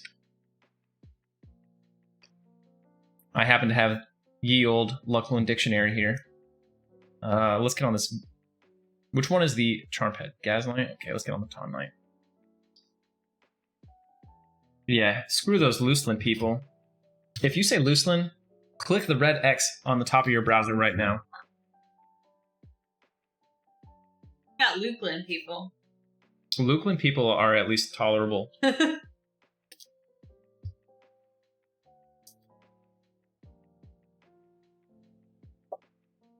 Every time I grab one of my RPG books over here, I push the pile like a little bit more precariously to the edge of my desk. I'm out of mana. And Princess 10. Okay, I guess I'll focus on the video game. Yeah. Maybe wait till the mobs are dead. Alright, they're dead. Okay.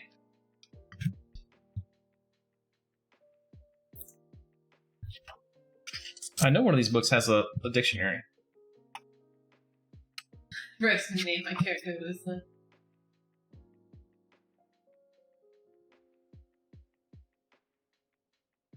Ah, yes. Appendix 4, a Kievan to Common Dictionary. Example. Ons Sivuela Matarun means the immortal outsider. Ons Matarunius Z Zwane means the immortals of Lucklin. Oh boy.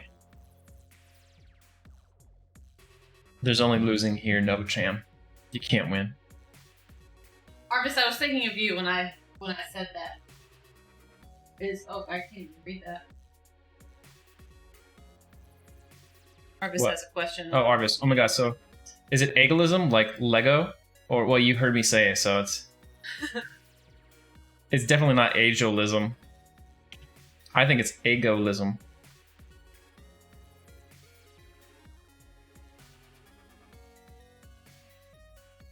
I went in, oh man, someone was streaming like the day after Lucklin came out, and their title was "How do you pronounce Lucklin?" And I had to go on the stream just for that. Also, it was 7 a.m. and not a lot of people were streaming. It was Wrecked Expert. I went in his, and I was like, I have to share my opinion.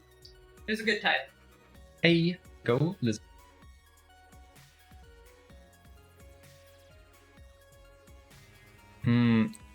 It's ageism like aegis. I think that's a fair argument.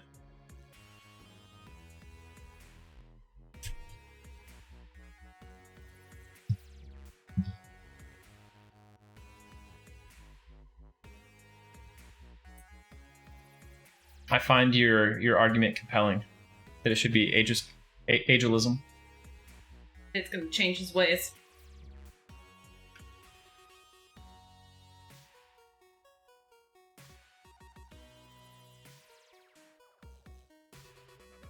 Conte wants to know what's up with the one thought horror and Echo Caverns.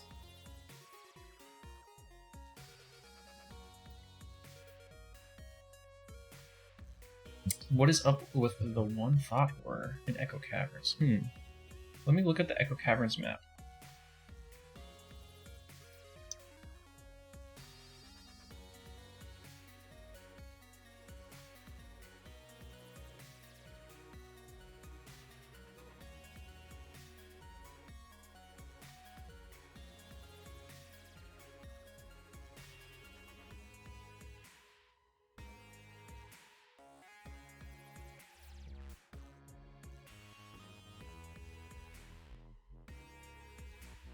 I don't know.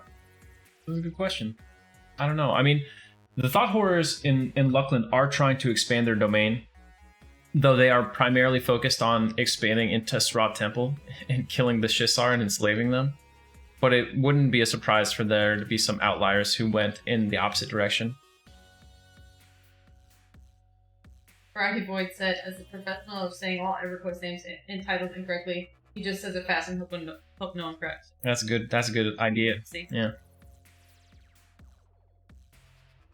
Unless you pronounce something really wrong, like Ispar or Severilius. I hate those. Zaide, any idea how Mayong Mistmore became a demigod?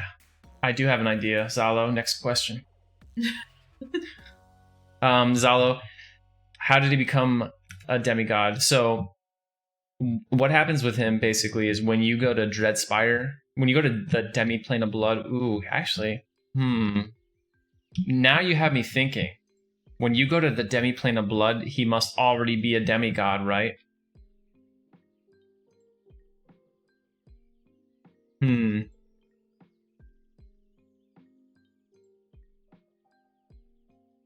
So, I'm pretty sure Mayong discovered, much like Zabuxaruk before him, Mayong has discovered that the truth to divinity is worship and fixation, in combination with some weird thing with mana or mana, depending on how you guys want to say it.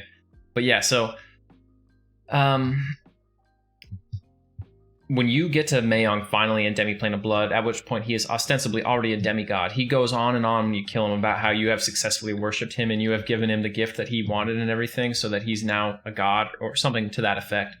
But before you get there, just when you're in Dreadspire Keep, there are so many people vying for his attention, trying to get access to him, trying to prove their worth to him. It's possible that through his particular power, in combination with all of those sort of worshippers, he's gained demigod status already. And then you guys, the players going there, are like the turning point.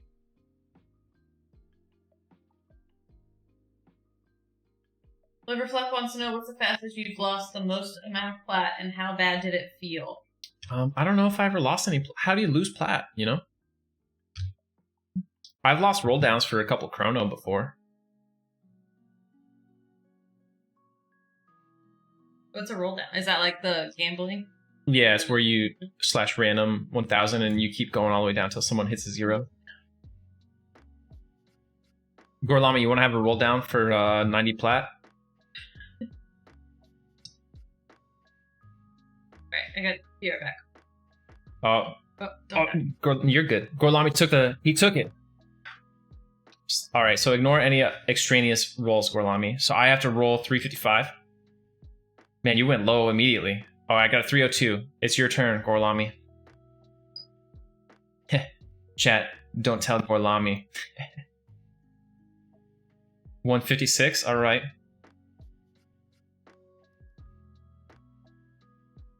I got a 32. Your move.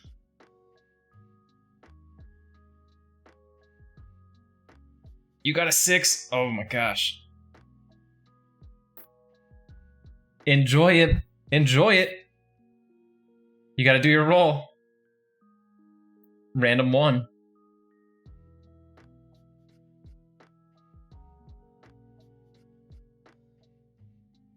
Go, Gorlami. I rolled a 1.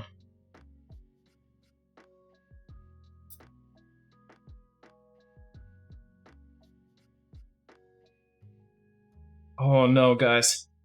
Gorlami rolled a 1 on random 1. This is bad. No! Gorlami, I don't have enough. I might have bet more than I had. I can't cover this bet. I'll give you what I got. And then 29 gold. There you go. That covers most of it. I owe you 3 plat. I was so confident.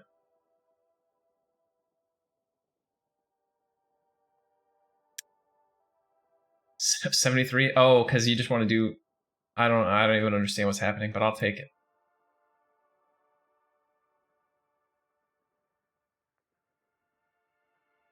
Well, there you go, chat. I hope you enjoyed that roll down.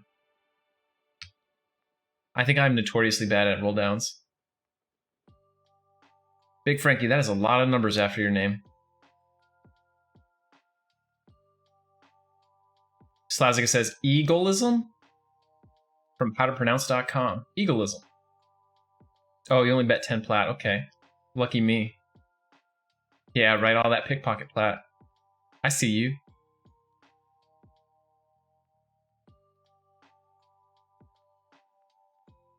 Here comes a Froglock Gaz Warrior. Oh, and a Viz Shaman just spawned. Perfect timing.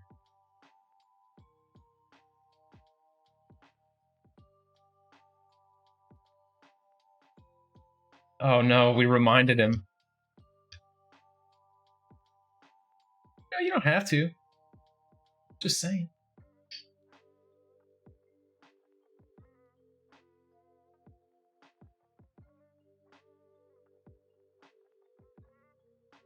No, we're good. Gorlami want to roll down against me.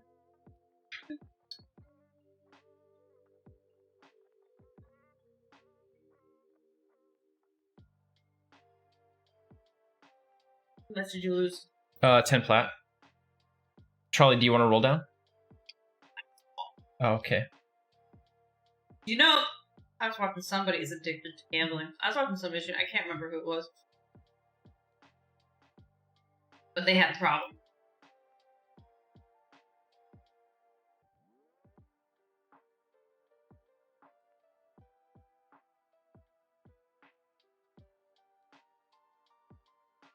So chat, I think we are approaching 80 members now for Mandalorian. It's pretty crazy. We're really getting up there. The kid, catch you later. Enjoy your DBZ with the kiddos. I'm jealous. I can't wait till my kiddo is old enough to appreciate some DBZ. It's the only problem when I've lost. Dude, I think Stay Classy, if I remember correctly, didn't you like roll down a mana robe? Like you went all in. Rolled down a mana robe during Kunark, mind you.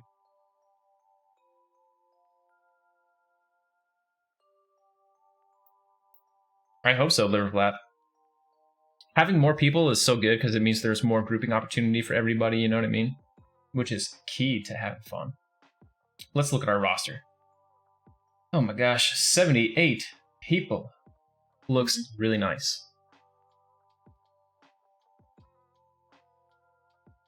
And we also have 92 classic bounty targets, 42 Kunark bounty targets, and 33 Velius bounty targets. Technically, we do have 1 Luckman bounty target. I should add some more.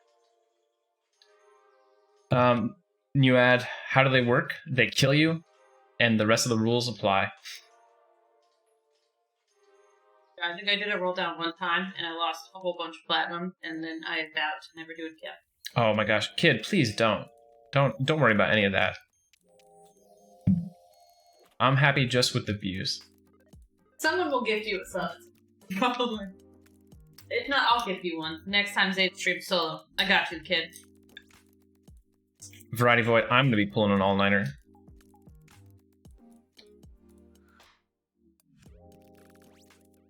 Oh my gosh. Vicious, continuing his gifted sub. Thank you so much. Big Mabu.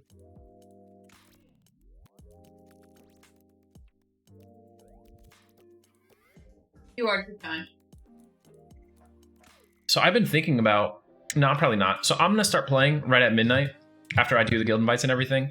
But I don't think I'm going to stream it right away because it would be like outside my normal streaming times. Big Frankie, 6782467124. Thank you for the follow. Oh, you're going to be rolling Field of Boning Parents. Dude, you're going to level so fast. Tully Cully, here's your inner rook. Don't get killed.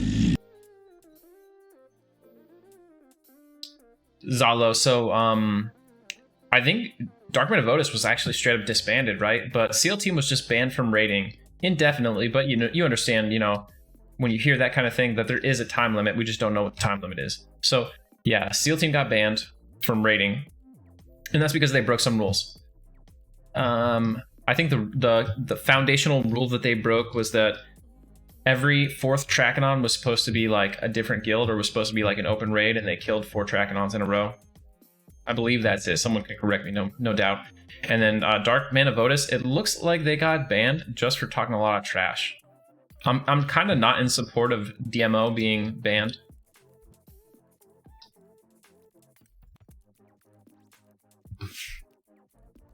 Yeah, so we are, I think, playing at midnight, maybe. Yeah, I think we're going to. Liverflap, you won't fall behind.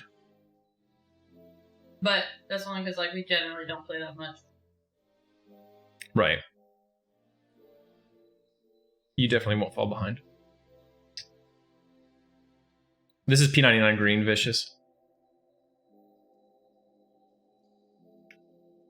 Yeah, let me pull up the thing. The reason they gave, I thought was kind of stupid. I'm going to check. Someone linked it in our drama piece on my Discord. Mr. Wolf linked it. There's not really something to fall behind on. Alright, the Guild Dark Men of Otis has been disbanded. The leadership continues to cause issues among players in-game, on the forums, and within the Green United Nations channel. They have a long history of trolling, inciting arguments, and racism. Each individual action has been handled accordingly, but this is a pattern of behavior which can no longer be ignored. Now, I think all of those things except for the racism are true based on my personal experiences with that guild. But I don't think there is a rule against trolling people. You know what I mean? I don't really think there should be. For folks who don't know, Darkman of Otis is ostensibly a role-playing guild. You can only join the guild if you are an erudite. And they refer to all non-erudites as non-favorable terms.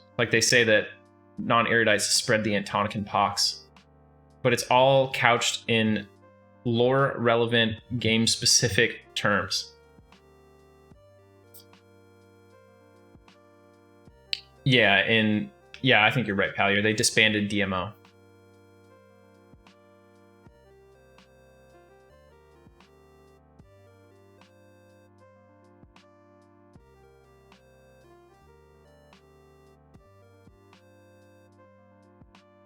Thieves' Camp is not as good as I thought it was, because the last 5 messages from Gorlami are not clear. Foob ROI. Who is the #1 guild on live? Funny you ask, Foob. I believe it's Realm of Insanity. I think they've been the first guild in EverQuest to complete like every expansion since they reached live 10 plus years ago.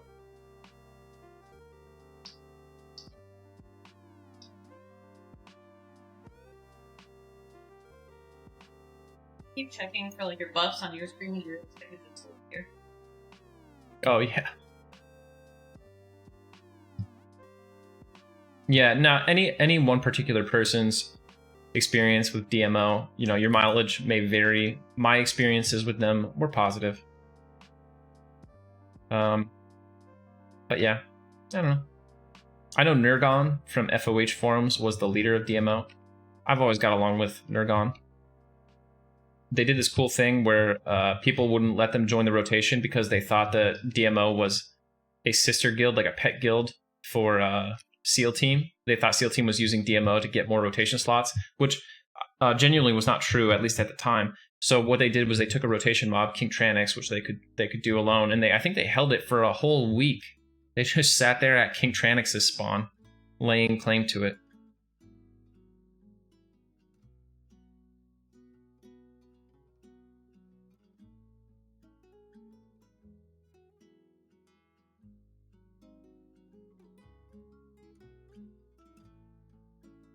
My health is low. Yeah. Are we dying? It beat up pretty bad.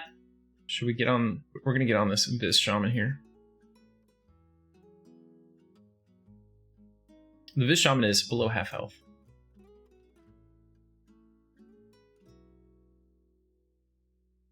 Yeah, so I don't understand the whole United Nations thing on green. Don't pretend to understand it. Ah, Shin Warrior, okay. He's unmessable. Honestly, I find that it's best not to try to get too deep into the P99 politics and drama, because your brain is only designed to deal with so much nonsense, you know what I mean? Am I friends with... I don't know if I'd call him my friend. We know each other. I certainly don't think anything negative about him. But we don't, like, hang out.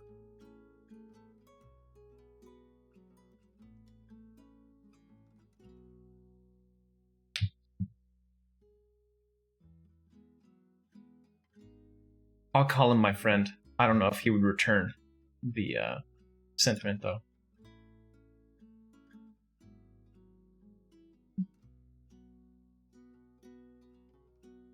Wilcox is getting a snap. Wilcox McDoubles. Liver Flap says you're friends. Of course we're friends, Liverflap. Man, Wilcox with some nice gear. The Goblin Backstabber, the Gloomwater Harpoon. Oh, yeah.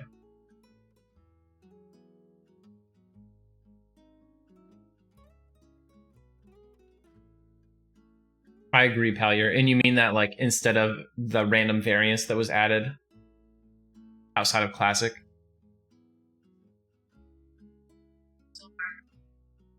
I'll let you guess who said that.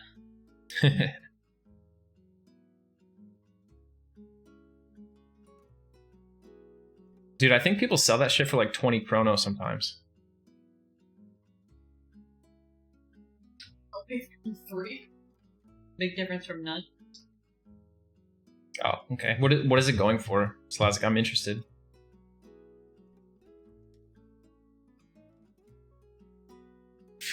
Oh, yeah, I agree, totally. 100%. I do think green is a great place. I don't know what holier than that vibes were there, though. Personally. Clicking off strength, or is it just really short? I think it's really short. Okay, good to know.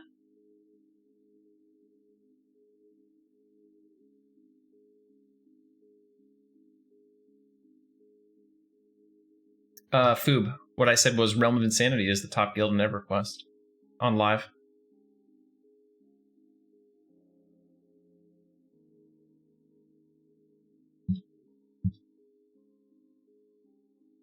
A background character is the best thing that you can be in EverQuest. It's not a game where you're supposed to be the hero, you know?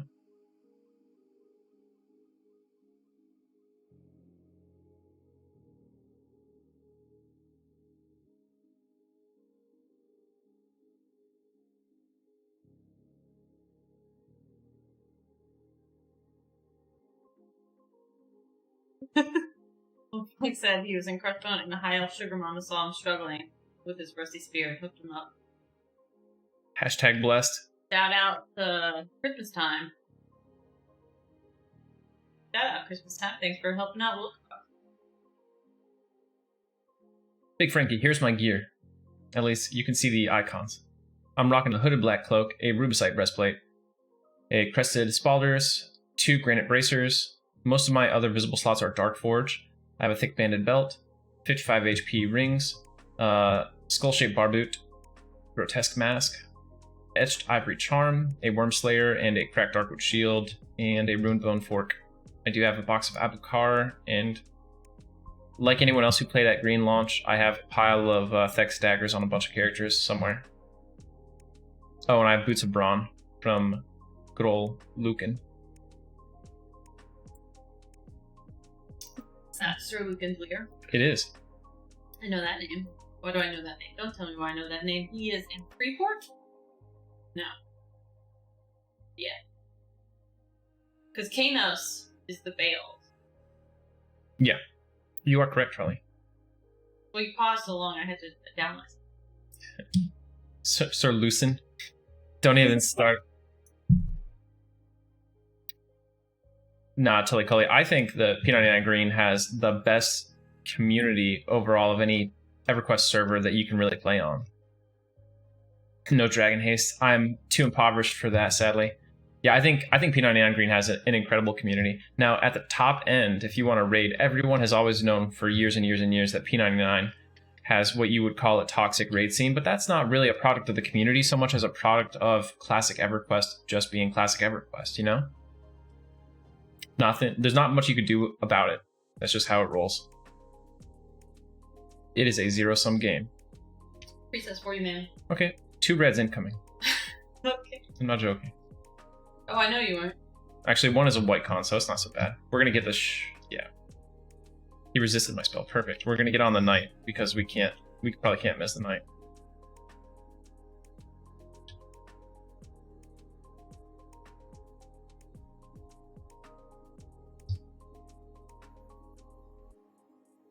I am happy to take some Dragon Haste if anyone wants to give it to me, though.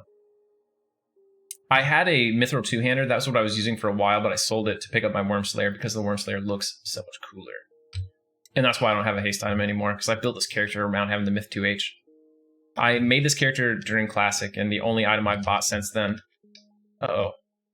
The only item I've purchased since then is Worm Slayer. He's not going to be snared.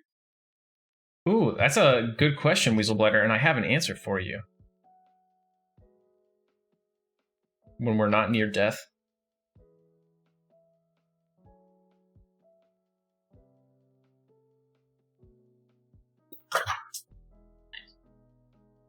I knew those books were going to fall soon. I suppose I should kill this. Yeah, Priest is out of mana, and I'm getting low, so... Catch you later, Arvis. Thanks for swinging by. Hey, Arvis. I like the Alchebor emulator server. I thought it was really cool. I wish it was a larger population. Green is in Kunark still. No epics, but VP is out, if that gives you an idea of where on the timeline they are.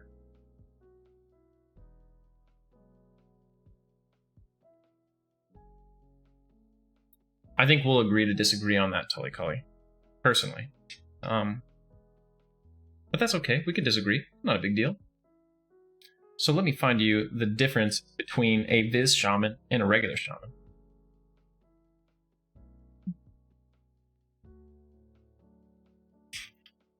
So, Froglock ranks, right? We got Shin, Yun, Illis, Reet, Krupp, Jin, and a pile more. But basically, it just represents their station in society, you know what I mean?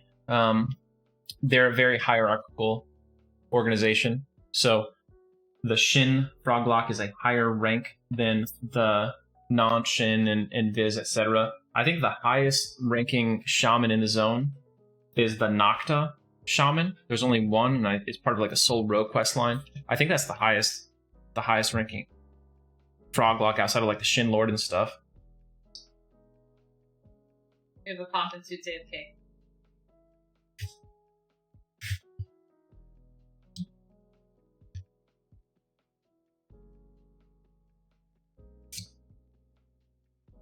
The good thing about P99 is that there's actual GMs who enforce the rules. Now, like, you might not like how they enforce it, but there's still rules, and if you break the rules, there's a consequence, typically.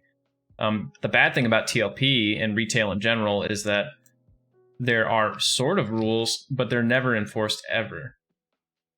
Unless you have, like, incredible evidence, and sometimes even not then.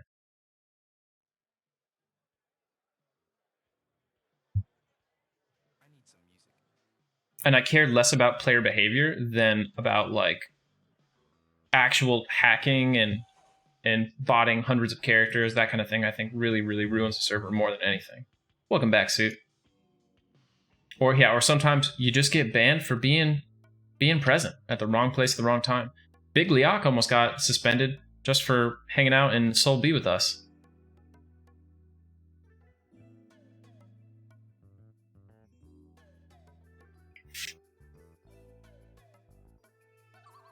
Yo, I'm open. I'm ready for a fungi tunic. I will trade my Rubicite breastplate for a fungi at any moment. Yeah, Ugmuck. We knew those GMs were going to be fake, though. And they were. What's My Hero Academia? I don't watch it, but I really like All Might.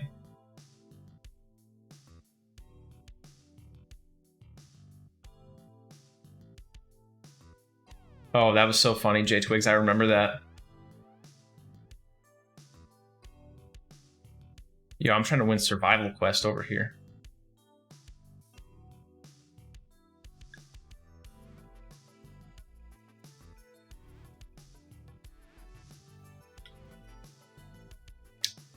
It's funny, guys. I should tell you this story. When I was leveling up on Cello, when we were close to 60, at the time we were the lead group. A GM appeared, and he got stuck in a wall in Acrylia Caverns and couldn't get out. I'm not kidding. And he was there for like an hour and a half, and then he just logged out. Meanwhile, people were warping all over the place with impunity.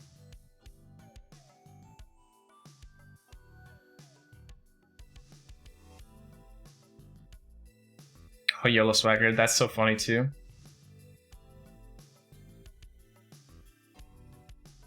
Like, yeah, dog, is your first day? Or, like, what's going on here? I have to be like, GM, please, follow me. I will guide you to the cheaters.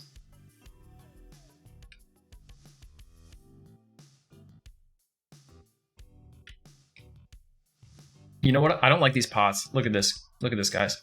You see this pot? This is clearly supposed to be a Froglock here. The likeness of a Froglock. We never see any evidence that Froglocks have teeth. But on the pot, they do have teeth. What's going on with that? You just can't see their teeth.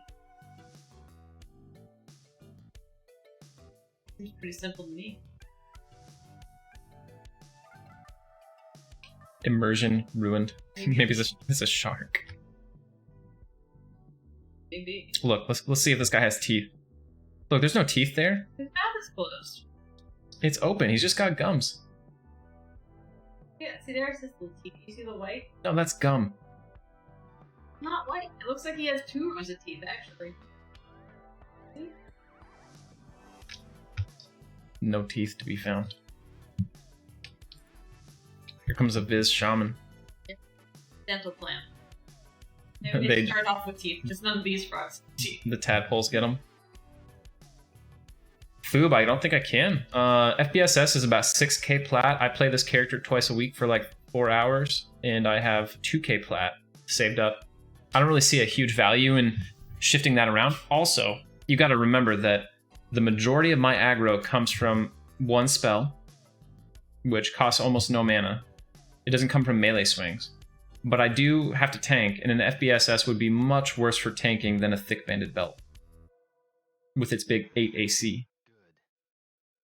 So technically an FBSS would be a downgrade for me.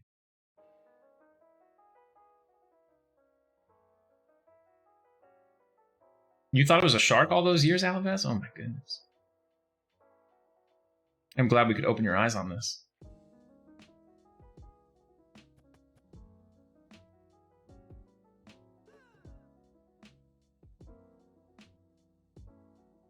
You're not the increase for Kazakhstan. I mean, it is crazy that basically your lowest level dot generates enough aggro that you never have to use anything else.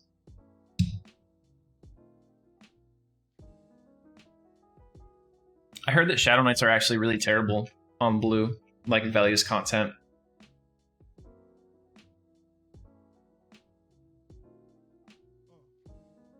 Charlie, how close are you to level 23? 2 bubbles. Get in there. It might have used to be in Darkness Hex. I'm not sure. I just remember, you know, my Shadow Knight friends always were like, yeah, dude, whenever you make Shadow Knight, just spam Disease Cloud. Like, Says you dropped his Invelius. yeah. You could like tank dragons with Disease Cloud. You know, Pompeii, I've never really done the frogs in Seb. I always go straight to Jugs and Myconids.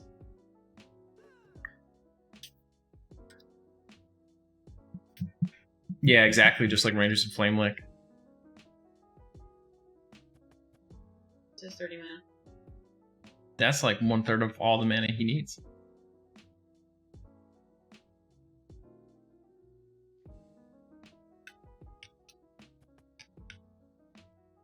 Oh, that's a good name. I'm surprised they haven't hit it with like the name filter. Yeah. Oh yeah, the Vortex line, because it pulls their AC. Very true. Speaking of Flamelick, rest in peace, Zaide sad. We hardly knew ye.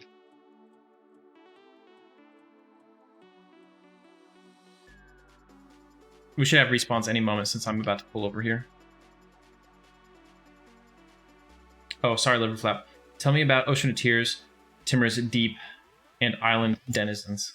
Sir, that is a very big question, Liverflap. There's like 50 isles in those 2 zones. All sorts of denizens.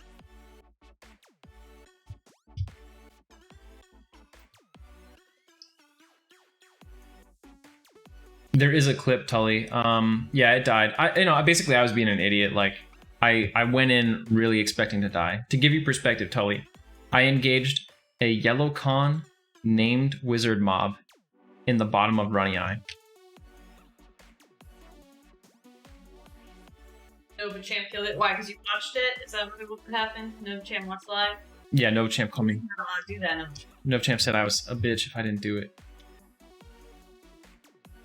Foob, there is. I have posted all the Everquest lore books on the Fires of Heaven forums. If you go there, there's a thread in the tabletop RPG section called EQRPG, and we have a link to every single EQRPG book there. Yeah, the wizard like was nuking me without line of sight 1 or 2 times. Rude. I'll see if I can't just grab you that link really quick while I meditate over here. Tabletop gaming.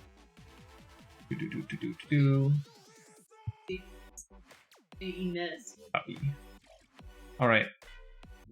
Paste. There you go, Foob. Is Leok still here? Leok, do you have that clip lying around? I can throw the link in the chat. I don't think we made a slash command or exclamation command for it. Oh, it's no problem. So there's a second link further down on that first page that has some that are missing in the first link, by the way. In the middle of a raid. A raid? Are you back on Eridan, Leok?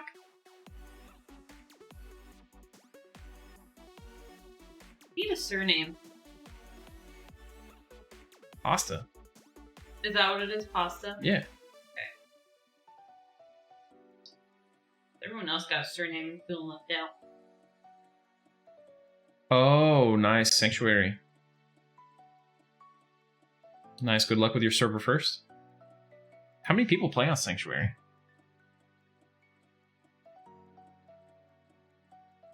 That's like the Monster Hunter server, right? Run by Yawgmoth. Big Showtime.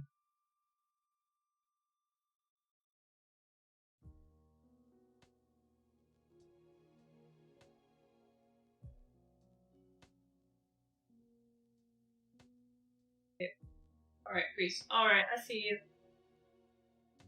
Do my best. I only got. What did I have? Yeah, Oh god, now I'm dying. we're good. We're good. I don't know. They're good.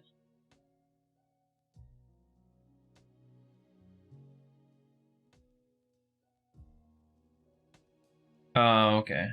So Monster Hunter is a different one.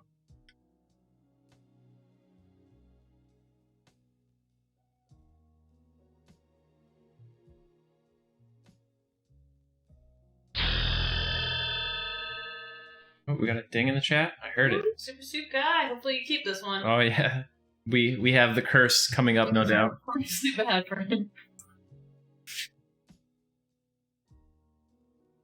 Best.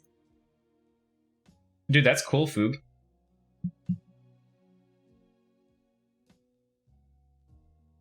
There's a guy on FOH who is making his own EverQuest action figures, and they look freaking sweet. He made a Drollvarg and Veneral Sathir, and they look awesome, and he will not sell them, and I'm so sad.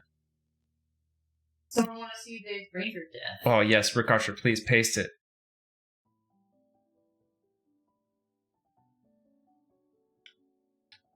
I'm dying to see it.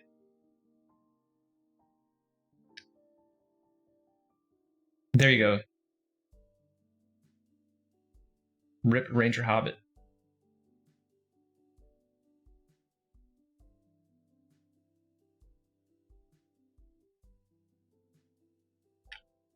So, Suit, are you 23?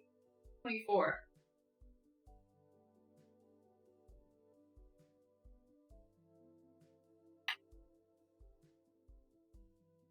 Ooh, nice. 24. Nice. It's always good if the enchanter's like, you know, a level or two above you guys.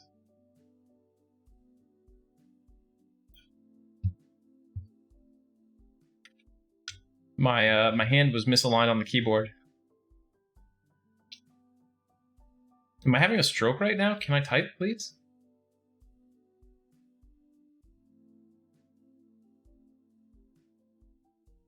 I'm right on the cusp of leveling up.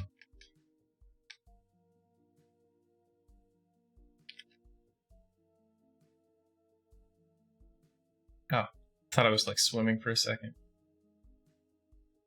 Here comes a Ton Knight.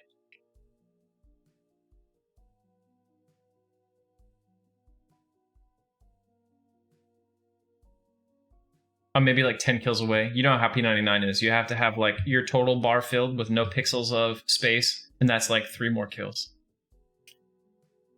Trolley, can you show me yours? I'm not gonna get it tonight. Oh, yeah. It's a lot. Trolley got like another hour of grinding. Fs. It sucks indeed, Tully. But it's a good time for a character to die. You know what really sucks? We maintained the curse. I got my haste belt on that character that stream, and there is a long-standing curse that the day that we get a big item upgrade, we immediately die.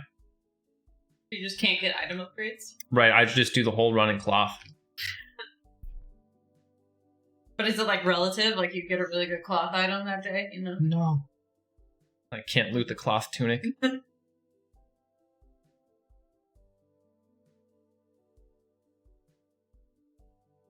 But yeah, it's good though, because we're about to go on this whole Mandalorian thing, and now I can stream Mandalorian every day without feeling bad about it.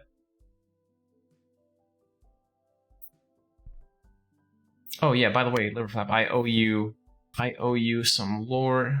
My favorite people in the Ocean of Tears / Timorous Deep. I really like the Oracle of Kaarnan. He actually has like a lot of lore tied to him that is basically never touched on ever in the game account. But his big thing for what most people know about him is that he has, I think he has the phylactery for Miracle, right? That's the role he plays in the Paladin Epic questline. You bring him the book of scale from Nagfin and Vox, and he gives you the phylactery. I'm blind.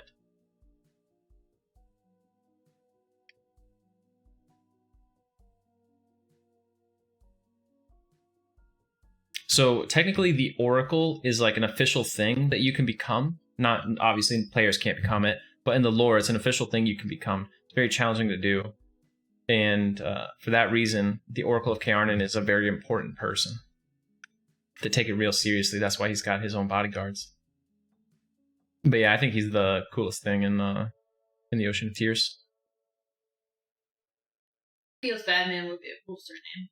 I don't think you could like capitalize it though, so it'd have to be. Yeah. It wouldn't look as.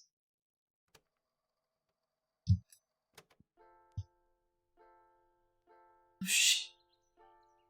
Suit's an Earth pet. Oh shit, Suit looking good.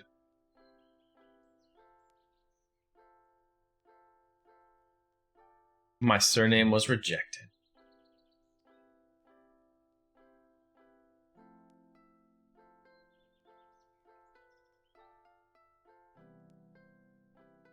Yeah. It's like a very nice, consistently easy robe to get. He's like the Pope.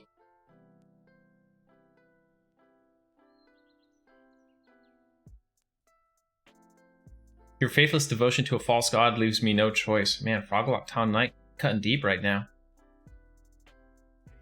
What should Suit's surname? I thought I liked No Tie better. And Tie. No tie, yeah. Suit and Tie. I think that was like he brought that. And Jacket. Pied, good night. It was good.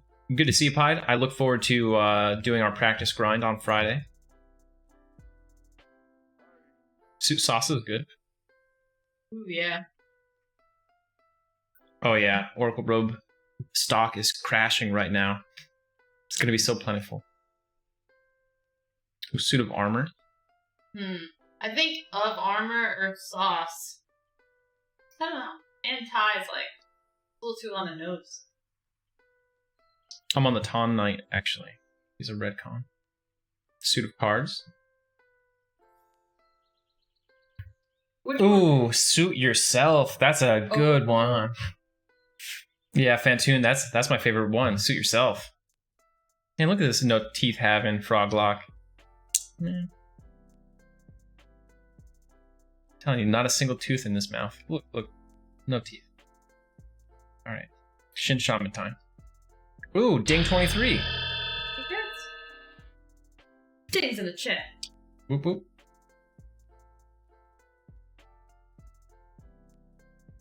Yeah, I don't know if you could be yours. That's a good one.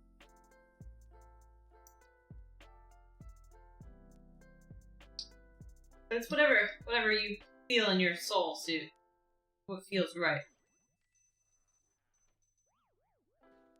He was already Suit Yourself on Airedale.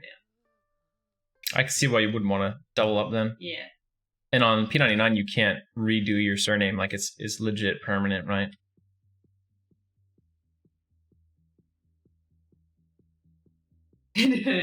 Alright, well, decision made. What do you make it? Suit Yourself. Oh, yeah. I'm glad you could do it.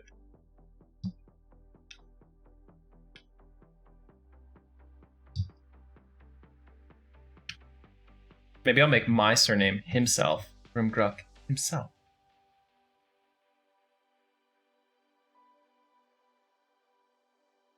There's not really a good surname option for me since it's just like a roleplay name. Foob, do I have a Circlet of Shadow? I do not.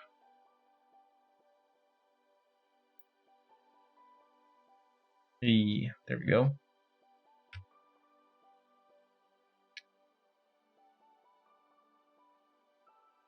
I was thinking about doing that, Kenster.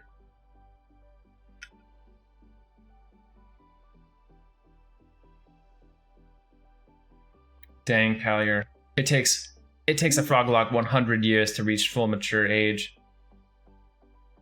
You've been slaughtering a society of babies.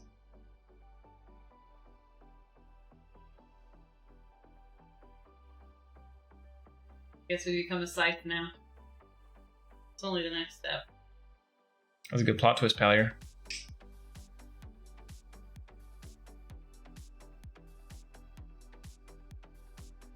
I think Buongiorno. Yeah. But I think Arrivederci, because it's just like, it's more... It flows better. It's also like spelled like kind of wrong, you know what I mean? Yeah. Like, Buongiorno, you have to like really know already. Or Alfredo. Dude, I want to watch The Godfather tonight, but I do not have that kind of time in my life. Buongiorno is the leader for Lummy. So fuck Buongiorno. I like DiCacco, but that's like Dominic DiCacco, you know? Rising Thrust. The gangster, probably.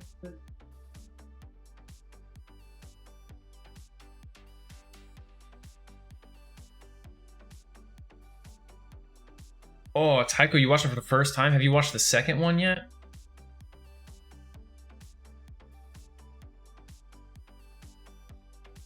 Have you watched... Oh, man. You gotta get on it.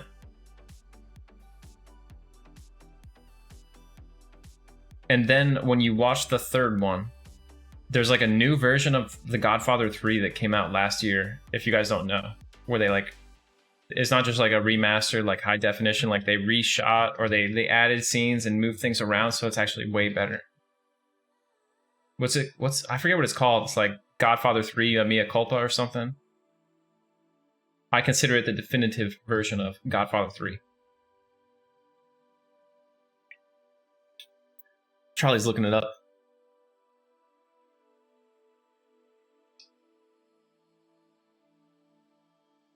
It's called Coda. Godfather 3 Coda.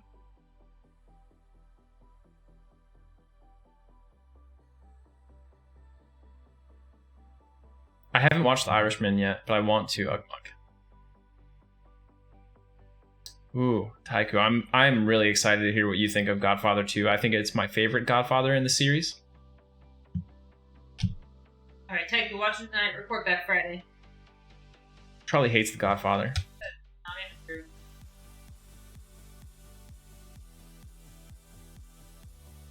She told me that if I left the military and instead pursued a life of organized crime, she would divorce me.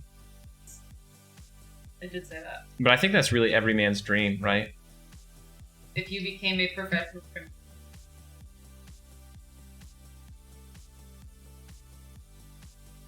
I thought you were going to go on a long troll, but... I'm not trolling, because it's the truth. What, to get a divorce? No. Nice, Nuker. See, I thought Trolley was going to be like my Karen from Goodfellas, you know what I mean?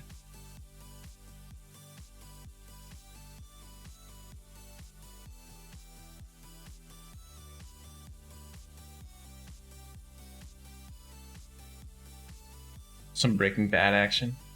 Yeah, but I would never get that deep in there first, you know? She waits too long, that's the problem. That's the thing, you gotta hide the criminal enterprise until it's too late, you know, until you can't be separated easily.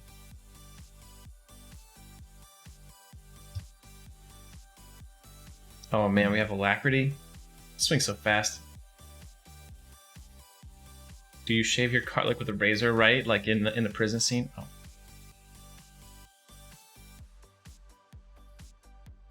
I'm a fake Italian. I eat SpaghettiOs. They would never eat a whole piece. No, they don't eat whole pieces of garlic either. No, you wouldn't eat like the shaved piece. No, Trolley. Isn't that what they do? No. Shave it thin? They shave it so thin with a razor that it melts into the pasta. It's gone. It's just melted into the sauce. There is actually no garlic. Sorry. I only saw the movie one time. But I do remember them being in the prison and shaved, you know, and he had a nice setup. I remember all that. See, Liverflap's telling you, Trolley, it melts.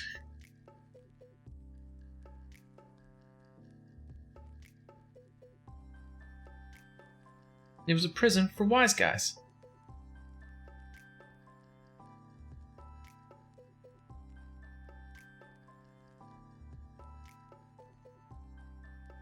Finest pasta. The good old Chef Boyardee. World renowned.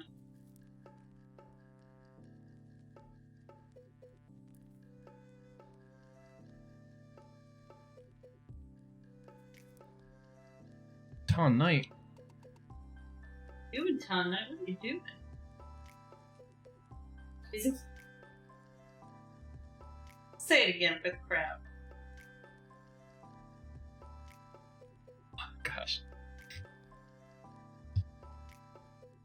One of the best piece of Everquest lore. Just think, some developer had the option to say magically transported, and he was like, no.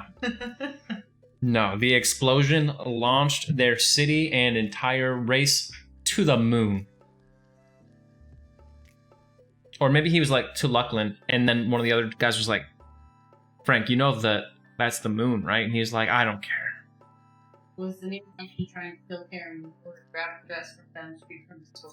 I believe so, Sacred Rat. I 100% think he was trying to kill Karen. Alright guys, it's time for us to make our movement to a safe area. Probably the lower Guk zone line over here. Okay.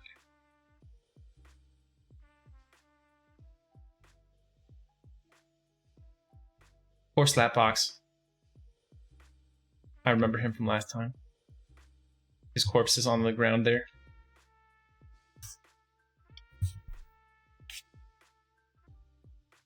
So how close did you wrap up tonight? Are you like one bubble away, Trolley? Yeah, I'm basically a full bubble. Do we gotta kill his pet? Yeah, we'll do that all the way at the zone line though. Because we still have a mob or two in the way.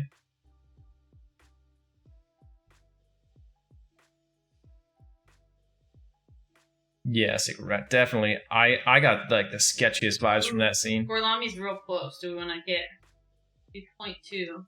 0.2, Gorlami, that's like 900 kills on P99. Alright, we'll stick around for it, Gorlami. Let's do it. We owe you. Are you... Do it for the fam. You about to be 19, Gorlami? No, I think he is 19. Are you about to be surname crew? Oh my gosh, you're joining the surname team. Priest, what level are you? Oh my gosh, Priest, are you not 20 yet? Oh, he just hit 20 a bit ago. Okay.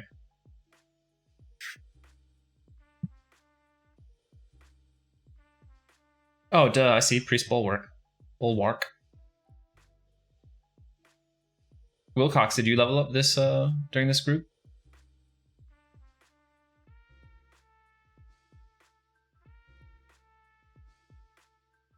Nice. Everybody got a level except for Trolley.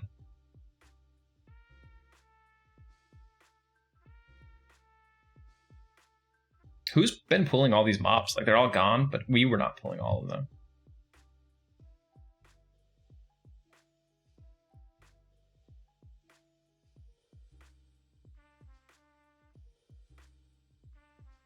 There's his pet. Yeah, we gotta get more mobs so Gorlami can level up. Picture level. Oh my gosh. It's too late, Slavic. It's just too late. Alright, I'm doing a lengthy pull with a mob that could blind me. Alright, Gorlami, I'm going to say that these two mobs are going to put you right up against your level. We're on the Shin Warrior.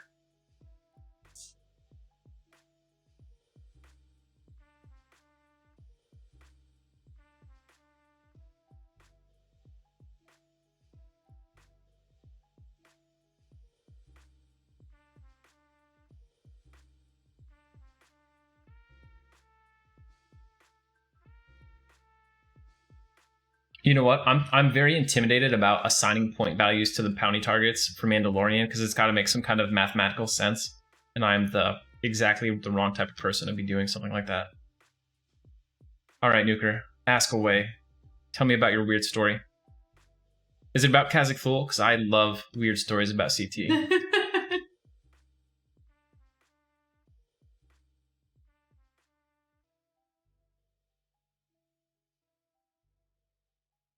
Okay. Oh, I already know. I already got you, Nuker. I'm ready to answer your question. But I'll listen to the whole thing. I think I already have the answer. Did a fish in the pond suddenly kill you by hitting you for like 350 damage, Nuker?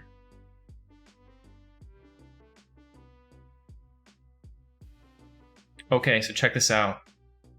Nuker, you know about Inaruk. You know about Kazakh Thule. But who you didn't know about, apparently, was that Rodset Knife is one of the gods who is present in Classic EverQuest. He takes the form of a Kolindal fish and swims about under his temple. And he legit, when that fish spawns, it has 32,000 HP like a raid mob, and it hits for 350 damage, just like a classic raid mob. That is the actual physical form of Rodset Knife come down, manifesting himself as his sacred fish.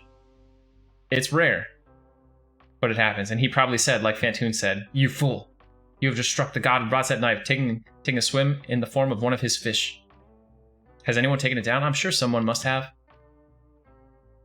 You know what? We should put him on the bounty target. He'll be the ultimate bounty target. Good idea. Yeah, that's awesome, Nuker. It's funny that you ran into that. There's like no frogs alive. Did someone just take all the frogs and mez them somewhere else?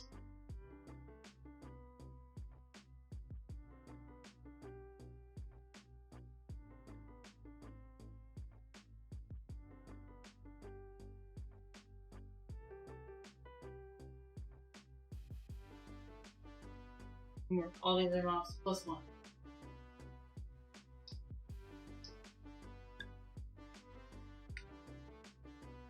All right, I'm pulling some frog blocks. However many are between us and me. 2. Ooh, Gorlami got one too. We are flush in frogs.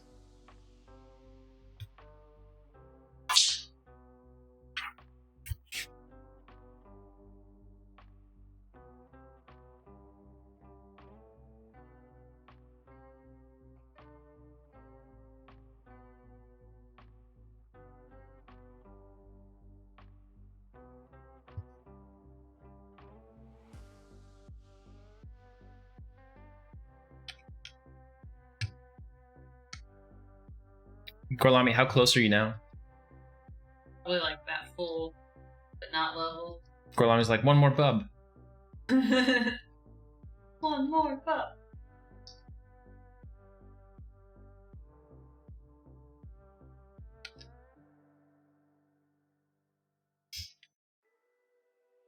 He's ass to ass with level 20.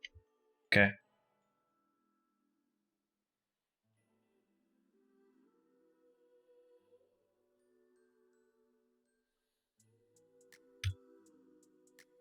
Froglock, Ton, Knipe.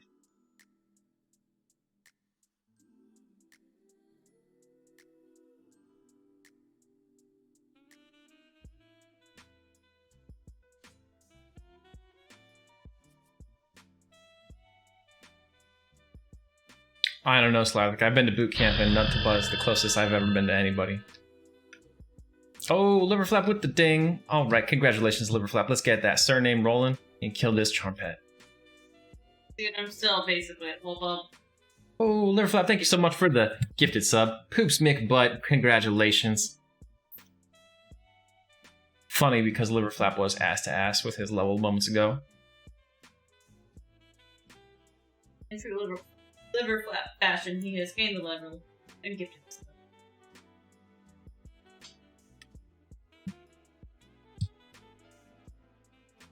The streak continues.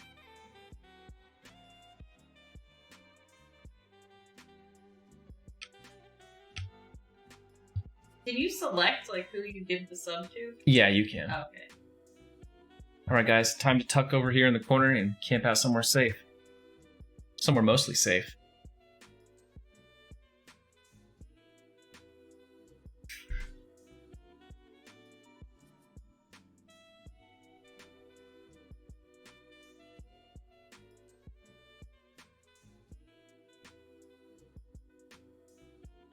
I was muted.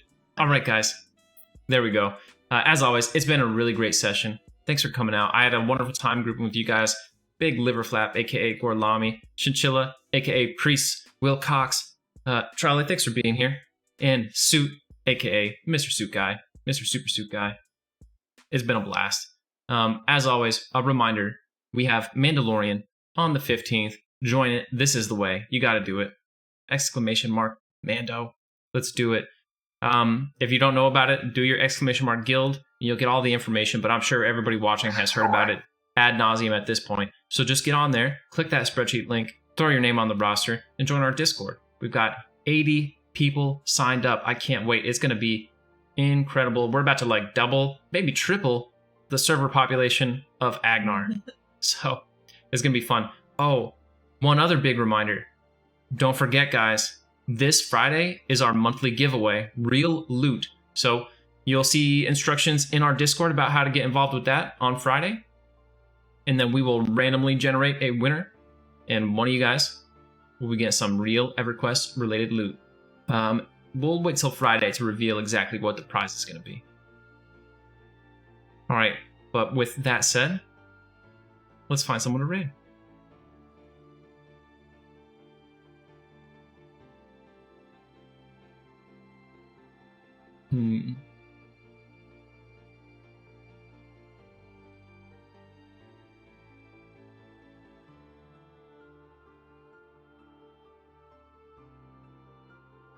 I don't see any super exciting options. I guess we'll raid.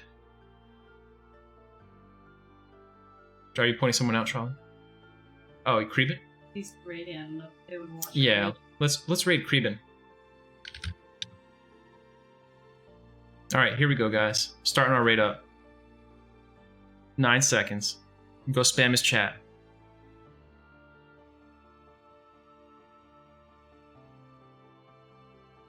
And raid now.